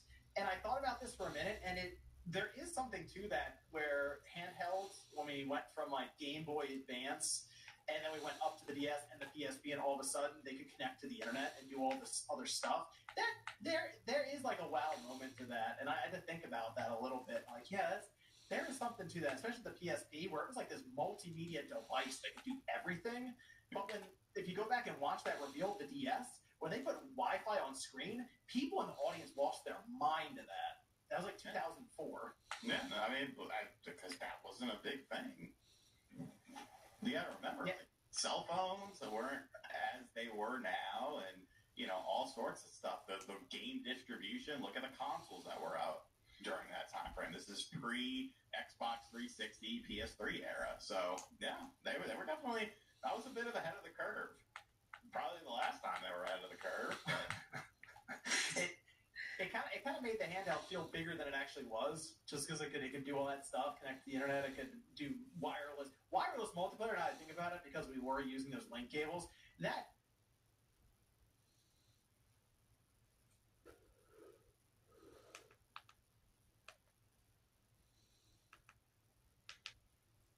So this Nintendo Switch Online situation just keeps getting more interesting, especially if you are an expansion pack member, because you're probably well aware that in the month of October, we have already seen one round of game updates in the form of GBA, with 2 different F-Zero games added in with GP and Climax. And Climax was the first time released outside of Japan, so that was a big win. And normally, that's where game updates would stop for the expansion pack. However, we are in that month that Nintendo launched the service originally in 2021. On October 25th to be exact. And one thing that Nintendo is well aware of is that this service is an annual subscription, which means that people that signed up at the launch of the service, their renewal date comes up around this time of year, specifically on the 25th. So what is Nintendo doing? Well, they're doing a playtest program, which is the big mystery project. They've never done this in Nintendo Switch Online history. We know we're approaching the end of the Nintendo Switch life cycle, and they're coming out and saying we need 10,000 plus players to essentially test out a new Switch Online feature that they're not disclosing what it is. And then while all of that is going on, there's an interesting tease that we're going to get into in this video that they emailed out as kind of a promotion thing to basically stay subscribed for Expansion Pack, because apparently there are big surprises around the corner in the upcoming year. And out of left field late last night, they announced that none other than Banjo-Tooie is hitting the service on October 25th, a massive addition, a rare developed title, which they had some of the best N64 games. I still really want DK64 and Diddy Kong Racing and Conker's Bad Fur Days, but they spaced the rare titles out, and honestly, this was one of the big missing ones for me from the N64 era, so that's going to be an exciting addition, and it's no coincidence that it is happening on October 25th, just 2 days after the playtest launches, and we will also find out more information, supposedly from Nintendo, maybe around what this playtest will feature on the 20th this month, and there's also a lot of interesting reports and information popping up online, really pointing it in the direction of the possibility for a GameCube edition, but we're going to get on the same page with all the new Nintendo Switch Online updates and where you should be setting your expectations for some of the future updates that we don't even know what they are yet, so before we do, make sure you like, subscribe, and turn on your bell notification to join Sunbro Nation if you're new here. And I want to first start off by highlighting the official announcement from Nintendo that yes, indeed, on October 25th, Banjo-Tooie is headed to the expansion pack tier. As you can see, the following post from Nintendo of America, which reads, "The bear and bird are back. Banjo-Tooie is coming to Nintendo Switch for Nintendo Switch Online Plus expansion pack members on 10/25. Are you ready?" And of course, this is a classic 3D platformer. Really, there was those peak 3D experiences back in the N64 era with like Mario 64, Banjo-Kazooie, and then ultimately Banjo-Tooie. And you could even throw DK64 into that conversation. But what's really cool about Banjo-Tooie, and I don't believe on NSO or the original release for Banjo-Kazooie, there wasn't widescreen support in the first one, right? But it was built into the second one. And if you were playing on original N64 hardware, chances are, if you were playing it around the launch time, you may or may not have had a widescreen TV, because they were not the standard viewing format by any stretch of the imagination. But since that game was available in widescreen, we are actually getting this release with widescreen support, which is absolutely fantastic to see. Just like we saw with GoldenEye and some other rare games that do support that in the settings, you will have to toggle it on, but I'm very happy that this is going to be a complete 16:9 experience. When the textures are up-resed into HD how they are, they honestly look great. The games look and play fantastic, and it just adds that modern quality of life enhancement of having no bars on each side of the screen. And honestly, you know, while we're talking about features and wish lists for Nintendo Switch Online, I just wish that was an option, because you can enable that on almost any game fairly easily through emulation, and I do wish that Nintendo was putting in just the slightest bit more work to make a widescreen resolution available for all of their NSO games. It's obviously not ideal if it was just some kind of stretch image option, but if they just truly do it as a native widescreen support and bake that in, I think that would be a huge addition. Maybe one day, like on their next-gen console, they would look into doing that and making it retroactive for all of the games that they've already added to the Switch Online service, because that is one benefit. When you were paying for a subscription, you can sometimes get new features added in, and they may just do it at an across-the-board level where it impacts all the games that were already added into the service. So that's kind of on the hope and wish list side of things, but when we talk about everything that's going on with the expansion pack right now, I would like to point out that it is very uncharacteristic, and I honestly can't necessarily think of a time that we've seen in the same month 2 expansion pack tier updates. It's always alternated between something like Game Boy Advance for the new update for the month or an N64 game, but not both. Now, we are in renewal month, so this may not be a mainstay strategy for Nintendo, and in fact, I would expect it not to be, because they've gotten very sporadic with updates. But one thing you might remember in some of the Nintendo Switch Online videos I've kept up with here on the channel as we get new updates, I mentioned that during the entire first half of 2024, we really saw them sticking to a pretty consistent schedule of 1 base tier update and 1 expansion pack tier update per month in a calendar month perspective. One of them might have happened at the beginning of the month, one of them more towards the middle or the end, but they were basically updating each tier of the service once per month, which I was very happy with that update cadence. They kind of fell off over the summertime past that June Direct, and this is the first time since then we've seen them go with 2 updates, even though they're on the same tier in the same calendar month, and it is a rarity that it's the expansion pack tier, and Nintendo knows what they're doing. It's no mistake that it's happening on the same month that a lot of annual renewals are coming up, and that's where the idea of what could this playtest be tied to, and just how big of a program is this, and what is Nintendo teasing for the expansion pack tier to come, because we do know that that playtest is exclusively for expansion pack tier members, which would lead you to believe whatever the feature is will be locked behind the expansion pack tier. There's a lot of reasons it might be GameCube. There's also some that might suggest it's not, but one thing that Nintendo is doing themselves is essentially teasing this service in a way that is trying to get people excited for staying a member in the future. As you have the following promotional email they were sending out to a bunch of different expansion pack users. I got this myself, and I saw people posting it all over social media. It says, "Cheers to 3 years. We hope you've had a chance to enjoy revisiting or discovering classic games in the Nintendo 64, Game Boy Advance, and Sega Genesis libraries. Oh, and doing more in the Mario Kart 8 Deluxe, Animal Crossing New Horizons, and Splatoon 2 games with access to their paid DLC included. What excitement will next year bring for Nintendo Switch Online Plus expansion pack members? Stay tuned to find out." And while they're not name-dropping or teasing any specific feature, it is just an interesting promotional email to basically say, hey, we're not done updating this service. There's going to be some big things you don't know about headed to the expansion pack tier next year. And obviously we know to expect Nintendo will be launching their next-gen hardware no later than the end of next year. I'm still thinking the reveal happens late this month and we get something like an early March/April time window for the launch of their next-gen hardware. I think they want to kick off the service in a big way with some kind of Nintendo Switch Online 2.0 revamp and overhaul, but they're going to largely keep everything that we have right now rolling forward to the next generation of the service. We've even seen that historic slide that Nintendo has said that Nintendo account value-added services, aka a service like Nintendo Switch Online fits that description perfectly, will be rolling forward to their next generation. They're not hitting the reset button on the Nintendo account program this time like they have in the past with their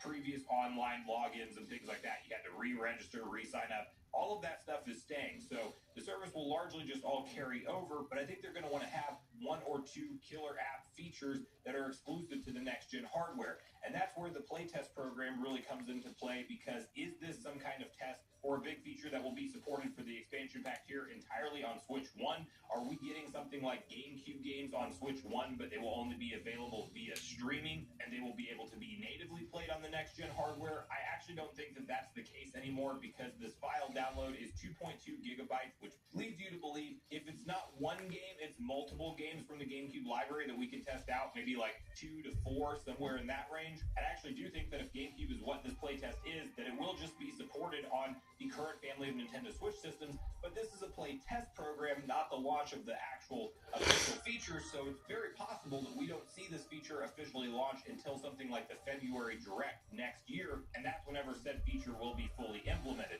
There's also some speculation that maybe this is some kind of upgraded netcode. I don't know that Nintendo would market that as a new expansion pack tier feature, but there is a world, a possibility where they're also just kind of testing on the back end how you can play from the Switch 1 consoles that we have today to the Switch 2 via backwards compatibility, and maybe Nintendo's just testing some of that stuff on their end. It's even the possibility that it's just a brand new piece of software that's exclusive to the Nintendo Switch Online Plus expansion pack, and it's some kind of big online multiplayer game. Maybe it's the return of Miiverse, but with an entire story mode to go through, or kind of an MMO setting, and Nintendo's marketing that as one of their expansion pack tier features. I don't necessarily expect that, and the reason I'm still kind of leaning more in the mindset of GameCube just a little bit more than anything else is there's just a lot of interesting, weird things that have been going on with GameCube.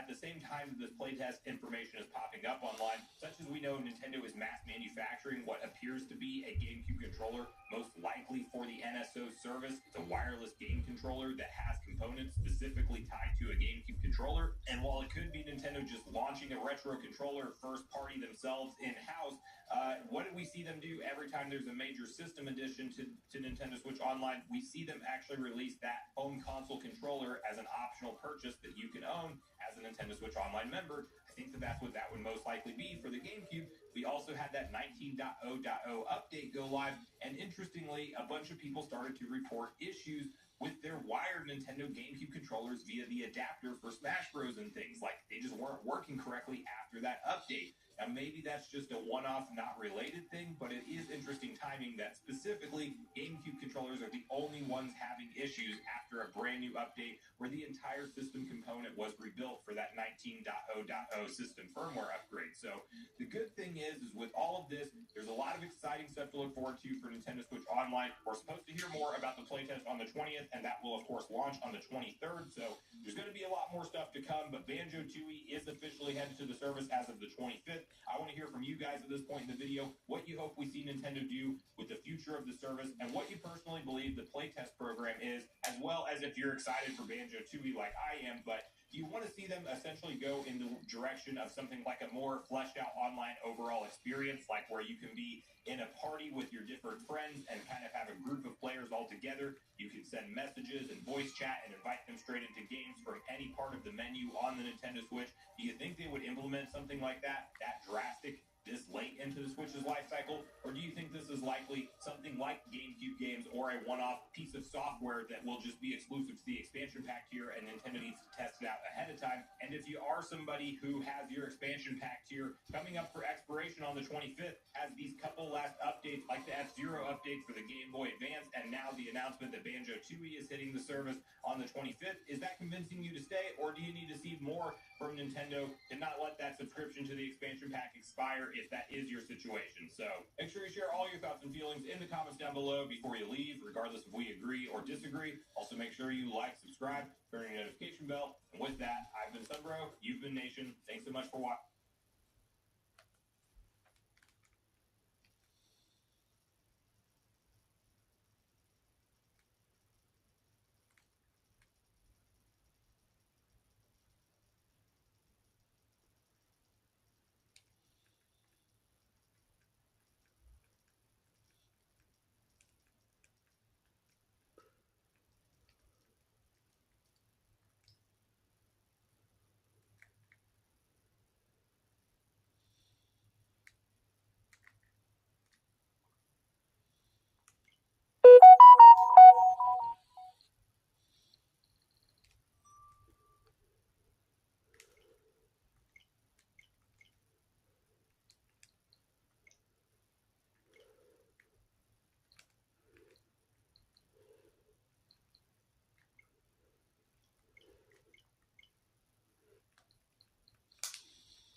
doing out there? And welcome back to Around the Clock.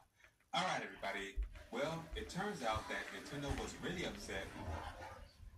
A certain Nintendo Switch reveal. Back when Nintendo was going to reveal the Nintendo Switch for the very first time to the public, Nintendo revealed... Did you finish everything? I'm sorry, I don't take my pills. I'm just so addicted to YouTube. Did you finish all that McDonald's? Yeah. Mom, I really mean it.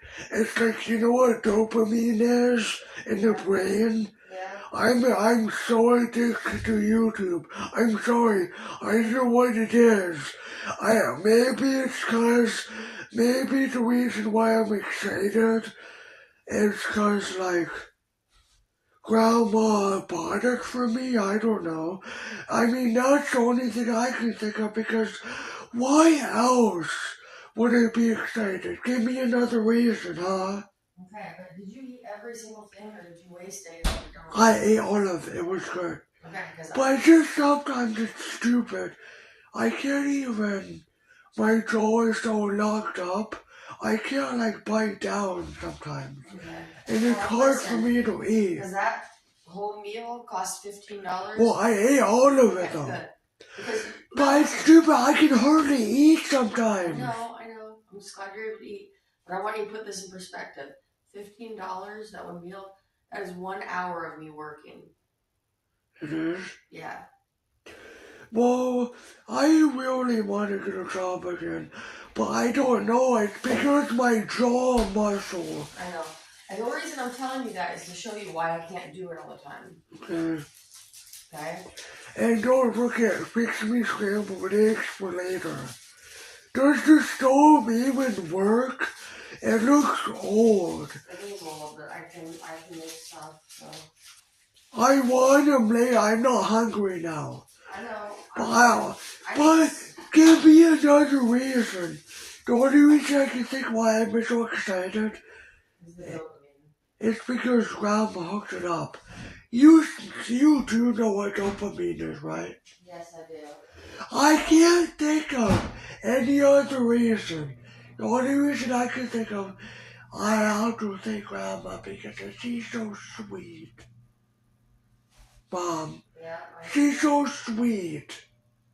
Oh yeah, she's just sweet. And you may say I'm lazy if I haven't taken my pills. I blame it on the dopamine. Because I'm excited. Did you ever take them last night? No. I'm gonna do it right now since I'm talking about it. But I'm sorry. You may say I'm lazy, but I'm just so excited. Okay. You know? And two, I want to go and see Katie Mills again. I miss my doctor. Do you remember the dates what Grandma said, or do you have to mark them down like Grandma does? I'll probably mark them down. Should you call her because I'm screaming right now? It's just me, so I'm not screaming. No one watches anyway. I just scream for the heck of it, you know? So I want you to call Grandma. Because you can't remember, then you might need to mark them down. I'm just looking out for you. Okay. Thank you. I'm gonna make your eggs a plan. I mean, doesn't your phone have something where you can mark things down or not? Yeah, it does. You just let me worry about that, okay? Since I'm screaming, that's why you'll get what I'm saying. Okay. That's what I'm saying. You need to go down because I'm using my phone right now. Yeah, that's fine. It's just me, so. Okay. I'll be down in a while, okay? You just keep on being you.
that you see in your screens here, and I'm pretty sure you've seen this all over the internet. YouTubers have used this. You've probably seen this on Twitter and various social media platforms. Major video game publications have used this in their articles. Well, as it turns out, Nintendo was not pleased with this image teasing the Nintendo Switch console. And this was revealed in a brand new podcast episode by Kit and Krista, who are the former hosts of Nintendo Minute, a very cool show. And now they have their own podcast here on YouTube. So if you're interested, definitely check them out because they have a very interesting channel. They talk about various different topics. Now, in a brand new episode where they were discussing The Legend of Zelda Echoes of Wisdom, they were taking questions and this topic came up. And here's what was said.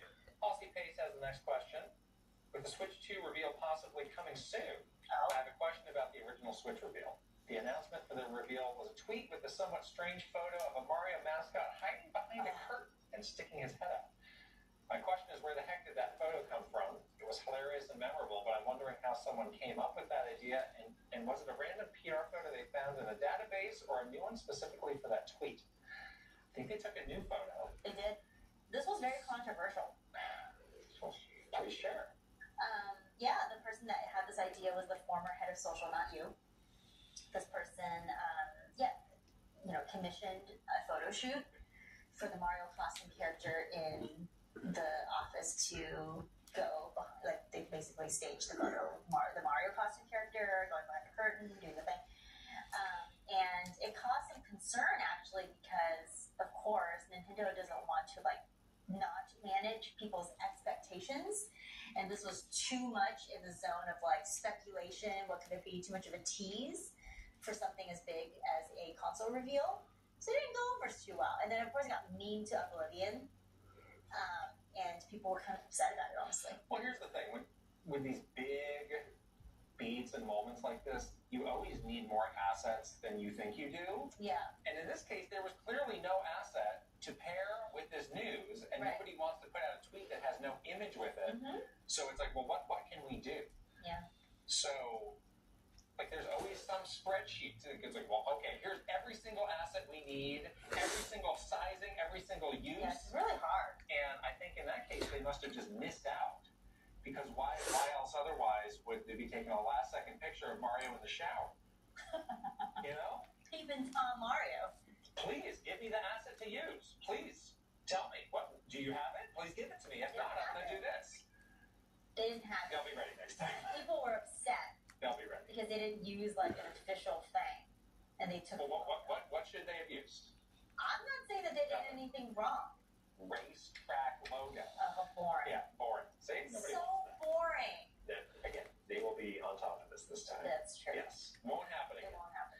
All right, so when I first saw this episode of their podcast, I was saying, okay, what's wrong with the photo? There's nothing wrong with it. People seem to love it online, but according to Kit and Krista, Nintendo was not pleased about this because, according to them, it wasn't official. It was just something the social media manager at the time put together and put it up to promote the Nintendo Switch console. Something that was not approved by the big wigs at Nintendo. So I kind of do understand where Nintendo is coming from, being upset about this, but at the same time, I think this image is kind of self-explanatory. You know, you have Mario peeking around the corner. It's clearly teasing something big to come. So I don't know, man. What do you all think about this? Do you think that this was something Nintendo should be upset about, or this was something much more of a non-issue to you? Let me know down in the comment section. Also, I'm not too sure if you noticed, but 2 days ago, yes, we did hit that 100,000 subscriber mark on this channel. And again, I thank you all so much for this. But over the past 2 days, overnight, I just lose subscribers like hotcakes. I don't understand what's going on. I wake up to 99.9 subscribers. For example, last night before I went to bed, it was at 100,015. Then I woke up, it's at 99,985.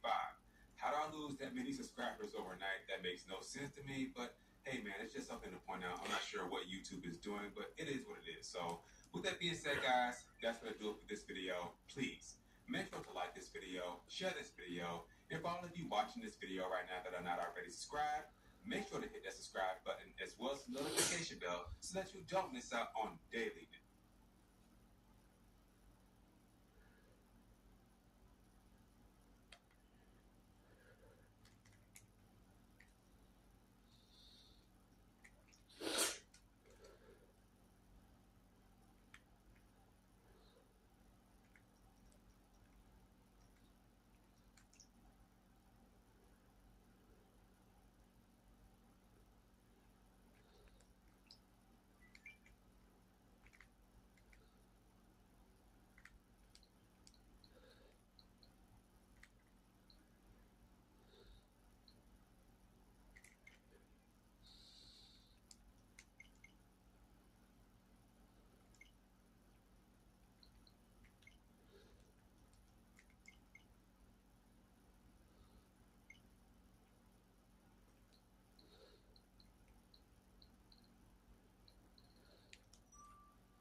So what do you do?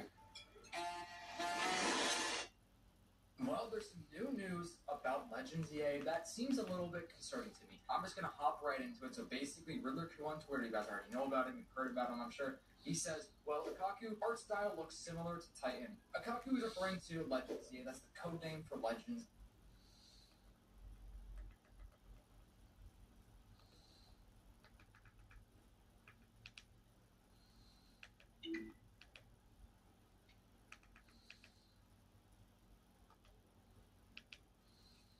Ladies and gentlemen, welcome to Spawncast episode 385.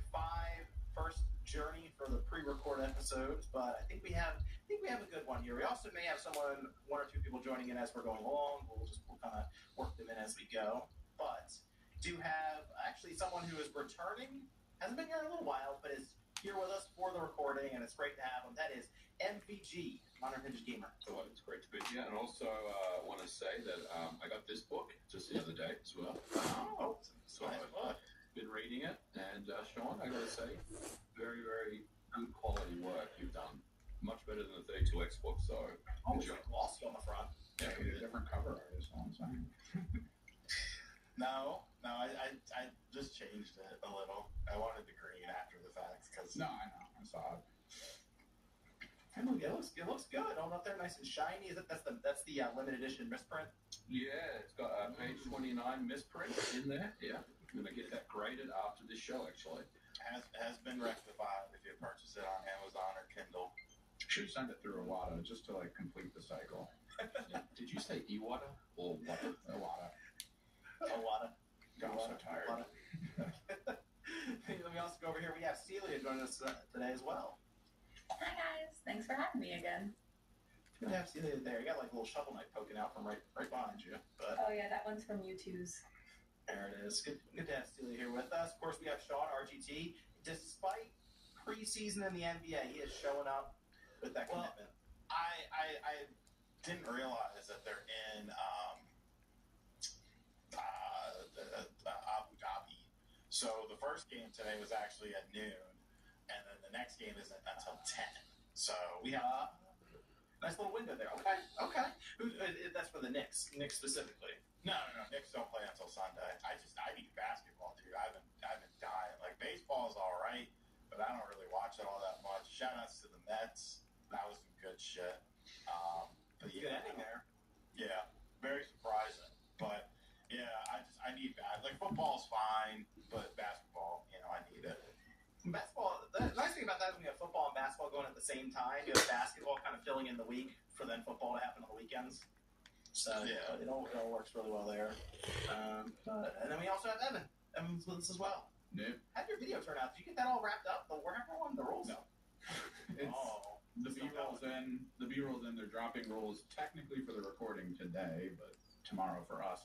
And I gotta grab info from that and then weave it in. Then it'll be done. Okay, wow. This is gonna be a longer video. Hour and 16. Oh gosh, I was saying you showed like the timeline of editing on there, and it was just like stuff everywhere. So, wow, jeez. There you go. Let's see.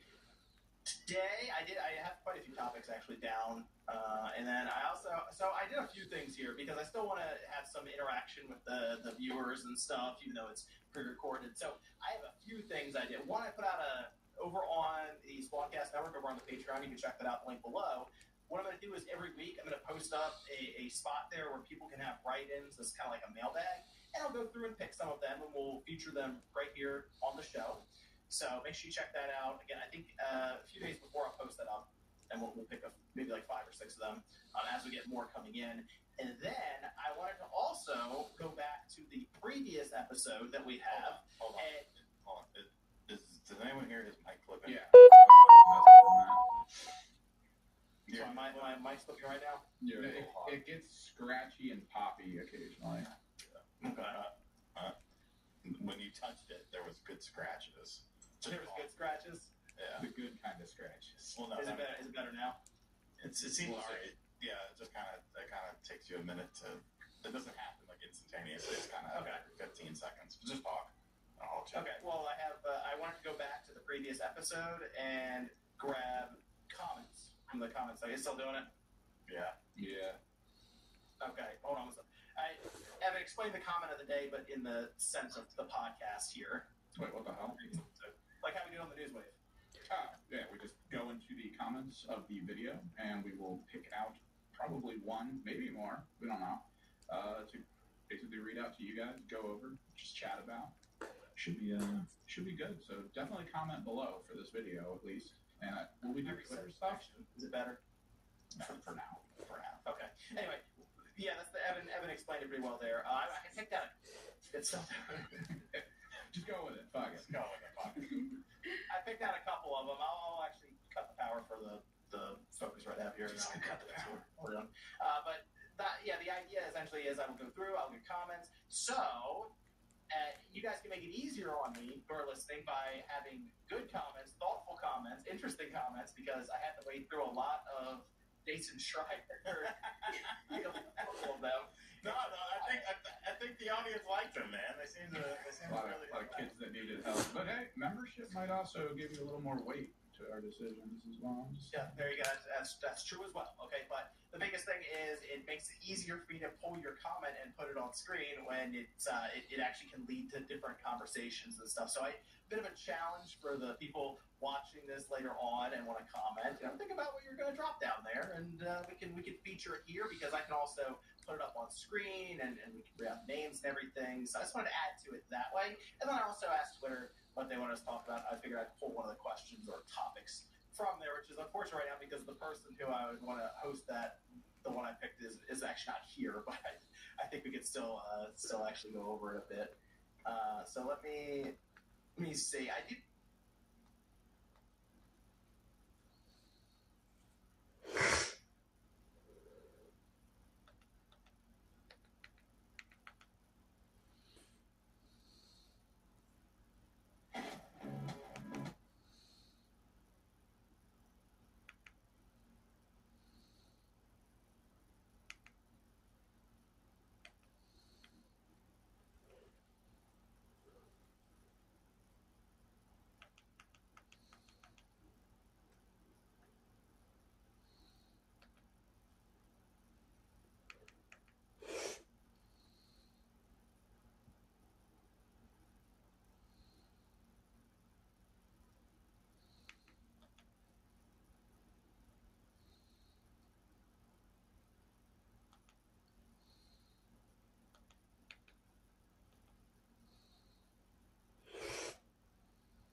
Chill before your car breaks down.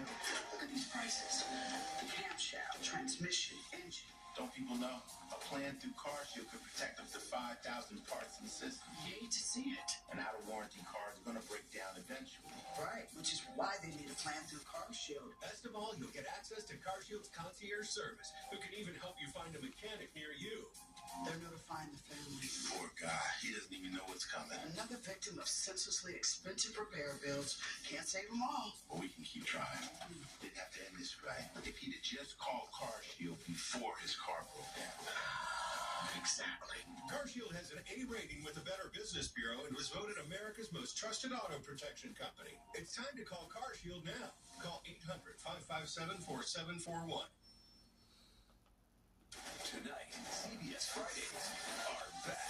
A new season of SWAT. Oh, my team's on buckle up. A new season of Fire Country. It's Nudity and the final season of Blue Bloods. Release the hostages! It all begins CBS tonight, starting at 8/7 Central, and streaming on Paramount Plus. Closed captioning, favorite part by the following. Not all ingredients are created equal, but when you choose Blue Life Protection Formula, you're getting real meat first, fruits, veggies, and whole grains. When only the best will do, beat Blue. Welcome back, everybody, to The Price is Right. Time to spin a wheel. Come on over here, Leroy. Good luck.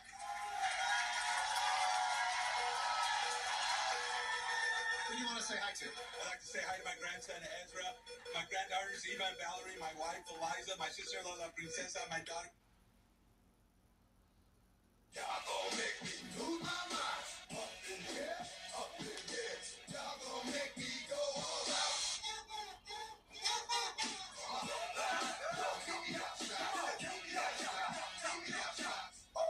I love seeing my grandkids build QE code grades. Because we're not just building rockets and robots. We're making new discoveries while exploring science and art. Get your first month free at tryqbcode.com. Consumer Cellular is lowering the price for those 50 and up. Get 2 unlimited lines for $30 each. That's just $60 a month. So switch to the carrier ranked #1 in network coverage satisfaction. Visit consumercellular.com today. What's in the box? Vinci is back with new Vinci Magicals. Vinci are the digital friends you can really touch. Wow, 20 new magical Vincis you can collect and care for. Cats, spells, and good games. Vinci Magicals, sell separately. You even imagine living in one of these places? I don't know. Let me try.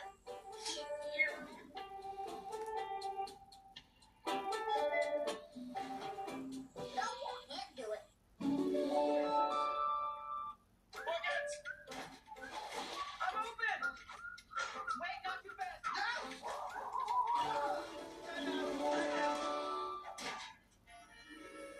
It's just as I suspected. All these paintings are forgeries. Except for this one. And since it's the last time of the exhibit, it's a good bet that our gargoyle friend will be back to steal it. And we'll be waiting for him at the runway.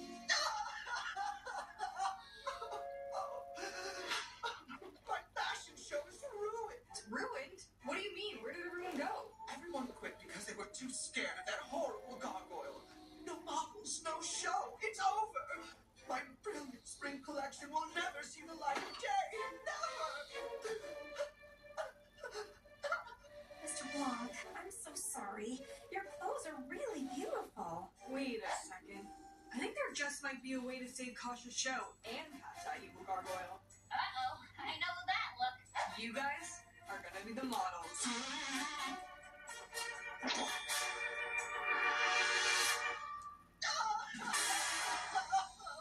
Well, guys, I guess we know what time it is. Supermodel time.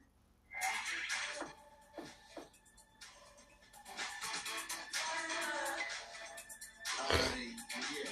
And it's traffic time.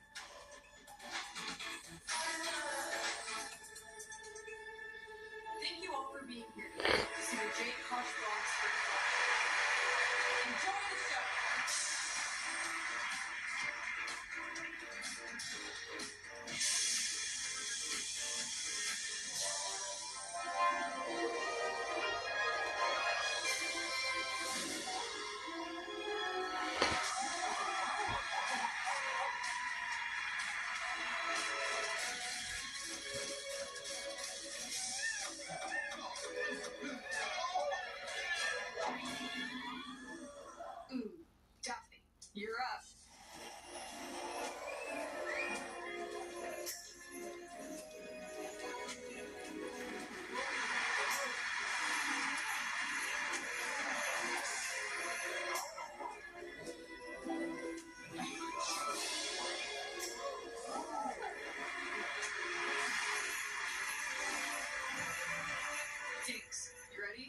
me proud.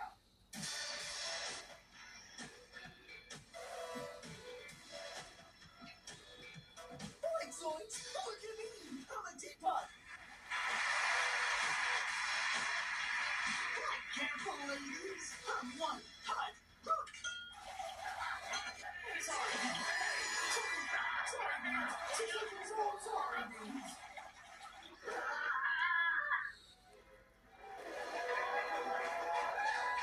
Scooby-Doo, this is your moment. Bring it.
And now let's see who this gargoyle monster really is. But that makes no sense. Actually, it makes perfect sense. You see, the footprints we found seem familiar. They were of an original Koch designer shoe from 2003. Only one pair was released that year because they were very expensive to make. We found Koch's logo inside of the footprint. The next clue was in the underground art studio, coffee grounds used by art forgers to create the antique look needed to match the original. Koch used the gargoyle costume to create a diversion so that he could swap the paintings with his forgeries. The only question is why, Mr. Blanc? You're the most famous designer in the world. Why would you do this? being a world-famous designer is just my bread and butter job. My real dream has always been to be a world-famous painter, and I would have gotten away with it too if it weren't for you nattling kids and world-famous supermodel Gigi Hadid. Gigi Hadid! Who looks fabulous, but I am a world-famous painter now. But they're not even your paintings. They're counterfeits. Just a minor detail.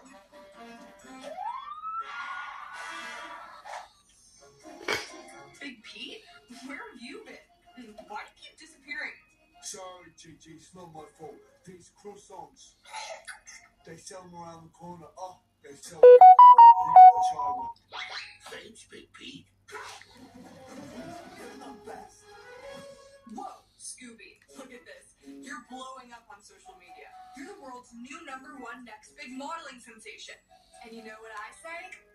Let's give them what they want. Okay. You say so, Gigi Hadid.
website of nuts.com because nuts and dried fruit and pretzels and trail mix and gummies and chocolate and espresso beans and malted milk balls and crackers and popcorn and sesame sticks and veggie chips and energy squares and fudge and jelly beans and seeds and rock candy and saltwater taffy and dried berries and fruit leather and bars and jerky and so much more .com was already taken. Get 20% off and free shipping on your first order at nuts.com. Yes, we have more than nuts, but still, the website is just nuts.com. Happy, happy nappers, happy, happy nappers, happy nappers, sleepy sacks. They're happy nappers, the perfect play pillows that pull open to a sleepy sack surprise. And here's an even bigger surprise. Now they sparkle and shine with all new colorful, lovable designs. The dolphin and shark pop open for wavy ocean adventure fun. And when they're done, your child can snuggle up and nap inside either one. Plus, they easily fold to carry. Sleepy time, playtime, anytime, it's always happy napper time.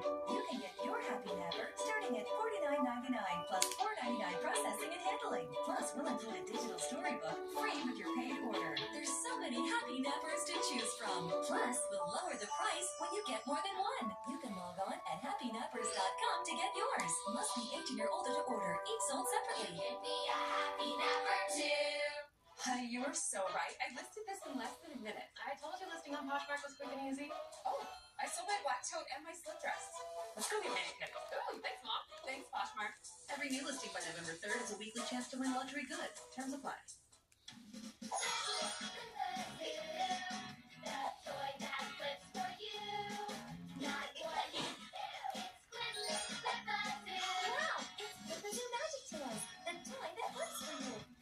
Toy with two sides of fun for everyone.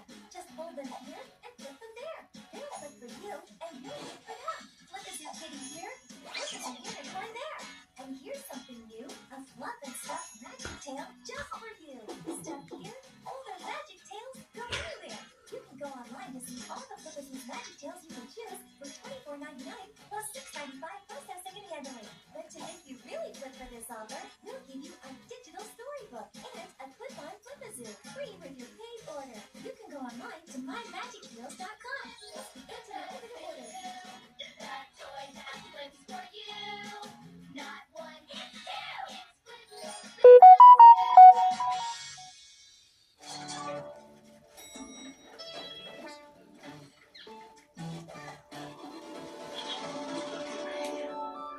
I'm running.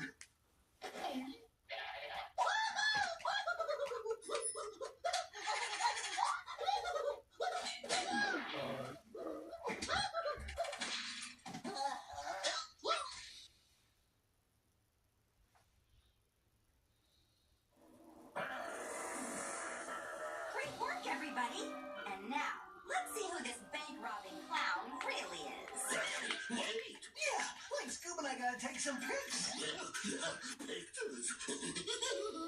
Say cheese. Cheese. I thought you guys were afraid of clowns. And selfies. We're getting help. Like self-help help, in fact. It's like a book on tech.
Suda.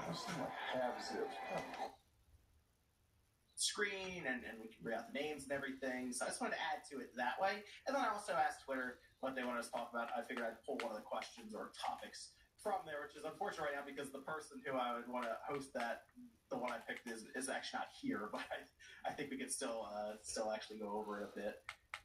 So let me see. We are going to start. Let me know if my mic's still clipping, by the way, or if it fixes itself. Because if it's still doing it, I will. It's still. I have a moment here where I can do that. So let's talk a bit about what we've all been playing this past week. Who wants to go first? Let me know what you've been playing, and I'll get a chance to reset my mic over there. I'll go first. I'll get it out of the way. I've been playing Shattered Space, the Starfield DLC. I just beat it today as well. It was pretty decent for the most part. The only thing that I didn't like was it runs like absolute dog shit on the Xbox Series X. Like, it's really, really bad performance. And that kind of did take me out of the experience in some parts of the game. Otherwise, I think the $30 price tag is a bit of it's a little high for me. I would have preferred it to be about $20. Overall, though, it's a solid piece of DLC. It's not going to push the needle as far as Starfield is concerned. In fact, I think Metacritic gave it a 57 today. Yeah. So it's probably gotten worse, actually. But I don't know. I enjoyed it. I beat it. It was a fun campaign. Got most of the achievements. And I'm going to move on to the game that just came in today, which was the Until Dawn remake. So I'll be checking that out today too. So it doesn't sound too good either. No, it doesn't. I did start up Starfield as well in VG. So I'm like 3 hours into it now. People are telling me you can beeline this thing in 6 or 7 hours. Something. If you really like, nope, main quest, that's it. Yeah, it's quick. It happens fast. If you just span through the cutscenes and just focus on the main quest, I think you could probably knock it out in about 5 or 6 hours easily. Sounds like a faster game. Yeah. You have to pay money for it? Yeah. It doesn't come with Game Pass. I'm not playing that. So I had a premium edition key for when I bought my collector's edition. So I didn't even know I was getting it, but I ended up getting it, so I thought I'll play it. Mistakes were made. Yeah, it's the only thing I'm a little concerned about now is I thought the idea of being on a singular planet and that's it would actually help a lot with the experience. But I'm realizing now, as I'm just on this one planet, it actually completely defeats the idea of Starfield, which is to planet jump, go from one to the other and explore. And you do feel kind of confined here. And I got to be honest, so far, just from the quest line and the story, it's not that compelling for me. Just for right now. It may get better. I agree. I think the opening part in the space station yes. that was really good. That was giving me Dead Space vibes. I'm like, okay, this is good. But then, I don't want to spoil it, but like, eventually you get off the space station and it just becomes more traditional Starfield for me. And I was like, all right, this is cool, but what happened to the Dead Space stuff? Because that was the stuff that really got me excited about this game. And unfortunately, it doesn't really come back at all. So that was a bummer for me. I know they wanted to use a planet of some kind for this. I wouldn't have minded if they used that, like a really big space station you came across.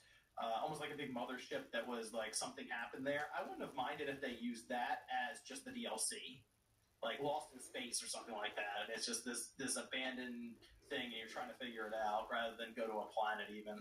Just based on what I'm seeing now. But you're right, when you first get there, and they showed that early part in like the trailer where it's like zero gravity. Really cool stuff.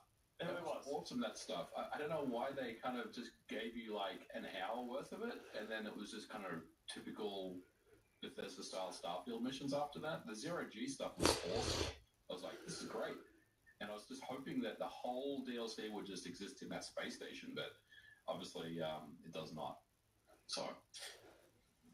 Celia, what you got for us? So I'm playing the Plucky Squire. I have a few games. I'm like at chapter 7, so I'm like 70% done with it. I'm very mixed feelings about that game. I'm going to beat it because I try to beat all the games that I own, but the unskippable cutscenes is kind of driving me crazy. I think we're just spoiled to be able to do that in most games now, so I'm just getting impatient. But yeah, so that's kind of fine. I'm also playing Persona 3's DLC and Zelda. So I'm basically doing like a mad dash to beat all these games before Metaphor comes out because that's going to take out my entire life. Metaphor is out in like less than a week now. Yeah, I know. I have a countdown. I'm very stressed. How are you guys? Metaphor. They said Metaphor is 80 hours long. Yeah, well, that's to be expected. Like all Persona, like SMT games are like 100+ hours, so I'm expecting for this to like eat my entire life. Okay. Are you getting Metaphor on? What system are you getting that on? I'm probably gonna get it on Xbox, to be honest, because I have more memory. Well, I only have a couple games on there. My Xbox is new, so I only have a couple games on it right now. So there's more memory. On my PS5, I would have to like delete a few, and I don't want to do that. So. Okay, interesting, good stuff. Yeah, I figured you were already like into the demo for Metaphor, but maybe are you holding that off to try to get these other things done? So I got into the demo and then I had to stop myself because I was like, I got to the campfire to avoid any spoilers. I got to the campfire and then I was like, okay, should I continue or like beat all my other games in my current backlog? And I decided the latter. So that's where I'm at right now. Yeah, so most demos, that campfire would have been the end of the demo. You know what I mean? Like based on what they showed, I was a little surprised that they're like, oh, we got big events coming up, let's go. Yeah, same. I literally was like, wow, like after, the stuff that happened and you're in the campfire, I was like, wow, like that was incredible. I can't wait for the game. And I was like, wait, this doesn't look like the ending. And then I Googled it, it's like a 6-hour demo, and I'm like, Jesus Christ, man. Yep. We're spoiled. Yep, this is quite like the demo. What about, what you got, Sean? Still just playing Echoes of Wisdom and little spurts here and there. My opinion on it pretty much has remained the same. And Wrestling Empire on the Nintendo Switch just added mutilation. Because back in the day, there was a version of the game that had it. So like if you did like an explosion match or something, like limbs would fly off. And it was only in one version, and then he put it in an update on the Switch version, so now the limbs, like, dismemberment is back. It's super cool. You said mutilation. Wow, okay. Yeah, like, if you get hit with, if you get hit with dynamite, or you do, like, an exploding barbed wire match or something, like, you'll lose limbs. Alright. Like Biofreaks. Game was awesome. What does that game? Does that game look like a PS1 style game? What does it look like? Yeah, kinda. It's kind of cartoony, but I mean, it's actually interesting. Like people make for the PC builds, people like make mods for them and have like because it doesn't have real wrestlers. It has kind of just people that look like real wrestlers. Team knockoffs, yeah. Yeah, with different names and stuff. But people actually on the PC, they make like WWE 2K24 builds for the game and like replace all the wrestlers and all the graphics and stuff like that. It's very interesting. Okay. I've noticed you keep saying you're playing Zelda in small spurts. No, it's not that Zelda game that keeps you playing for like 7 hours at a time. Like Tears of the Kingdom. I remember when that thing came out. You thought I just played that thing all day. Oh yeah, that's like it. The menu just takes me. It just annoys me. It takes me out of it. And like I'll play it for like an hour and be like, okay, I'm good for now. Okay. Evan, I know what game you've been playing because I see you on Steam playing it constantly. Yeah, Kinsey, still playing. Still playing Kinsey. Okay, wow. It's enjoyable. They have some weak parts, but I mean they're still working stuff out. Okay, good stuff. So Zelda, Starfield, those are 2 games I've been playing.